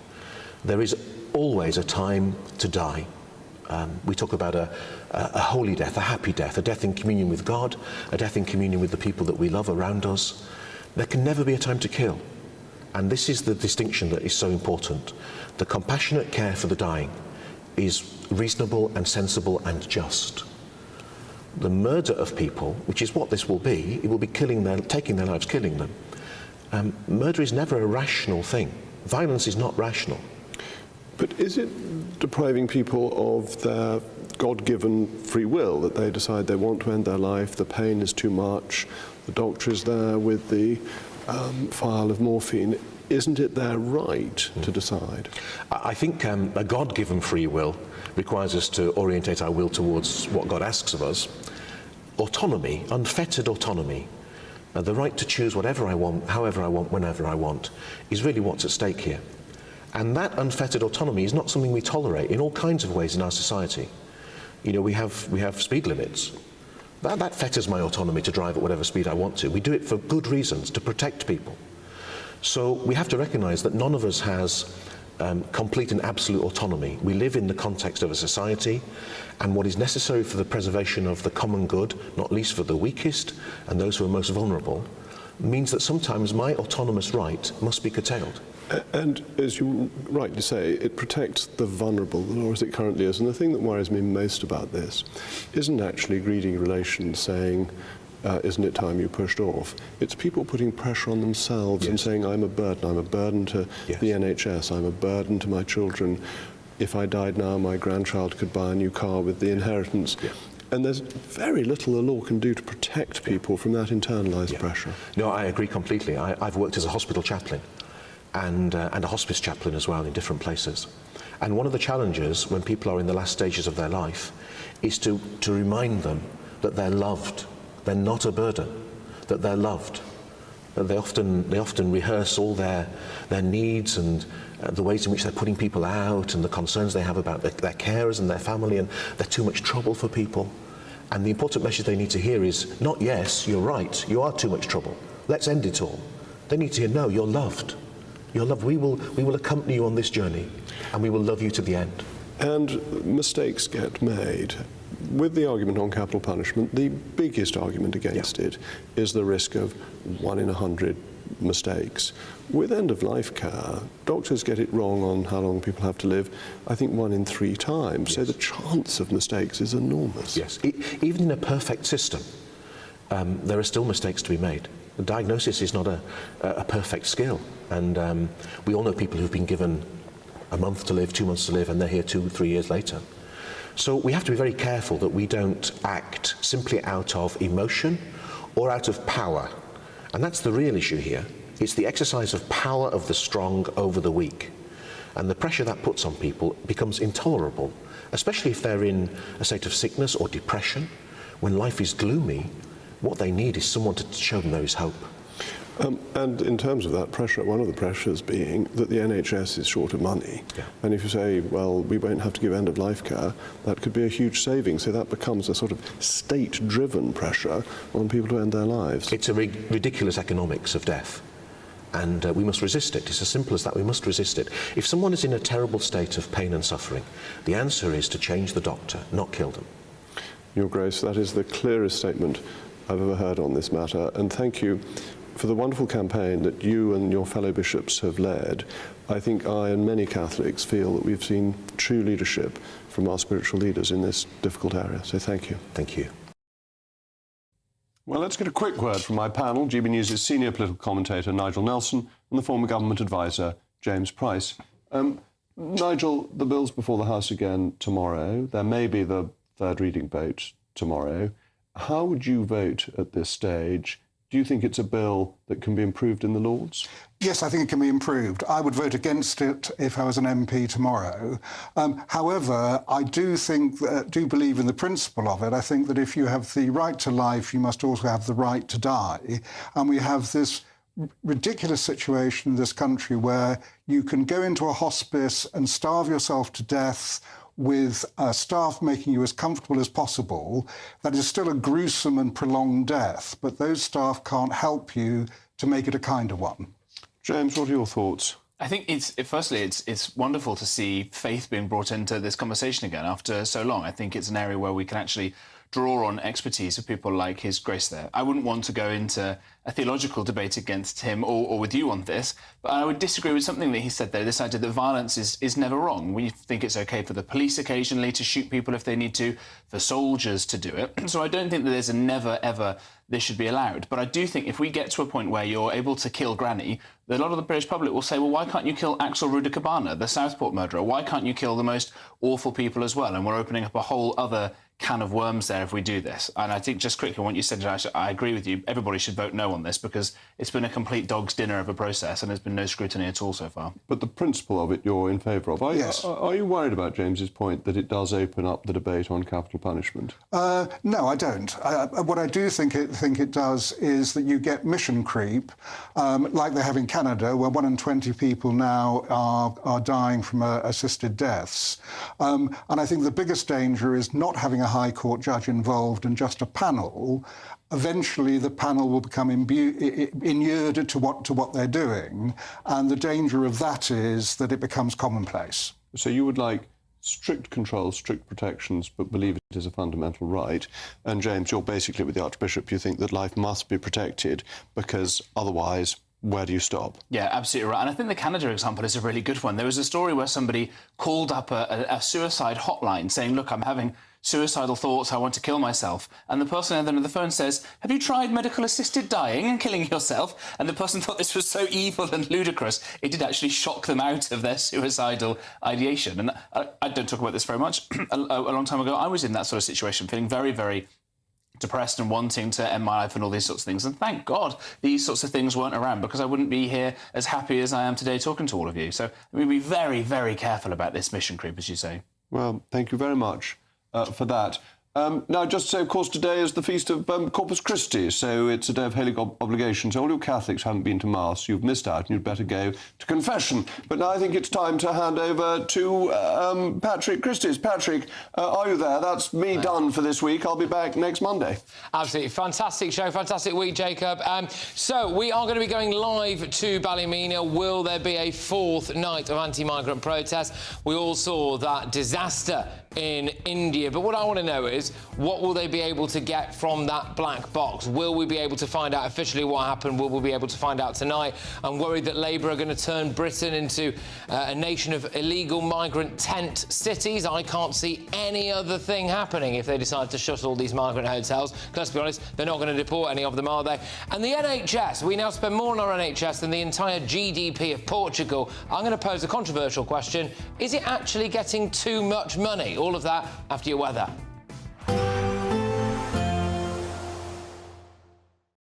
Expect a warm front, moving from the kitchen right through to the rest of the house. Boxed Boilers, sponsors of weather on GB News. Good evening. Welcome to your latest weather update from the Met Office here on GB News. We've seen some heavy downpours today. They're easing somewhat overnight, but further thunderstorms are likely, particularly so this time tomorrow. Low pressure is sitting to the west, and that's drawing up warm and humid air. It's going to be quite a sticky night, quite a close night. We've seen some heavy downpours across Northern Ireland. They're starting to ease. Still some lively downpours for parts of North Wales, North West England at the moment, but they'll track northwards and ease off as they do. Still quite a wet night across parts of western Scotland. Many areas, though, further east, having a dry night, long clear spells, but look at the numbers. Holding up in the mid-teens. That brisk breeze will be easing in most places through the night. So it won't be as windy tomorrow. Much of eastern England having a fine and sunny start, along with much of northern Scotland as well. The overnight rain should be pulling away from the Western Isles. Still maybe 1 or 2 showers in western Scotland, and certainly there will be more showers again in Northern Ireland. They could get pretty lively, especially around the middle part of the day. The odd shower for Wales.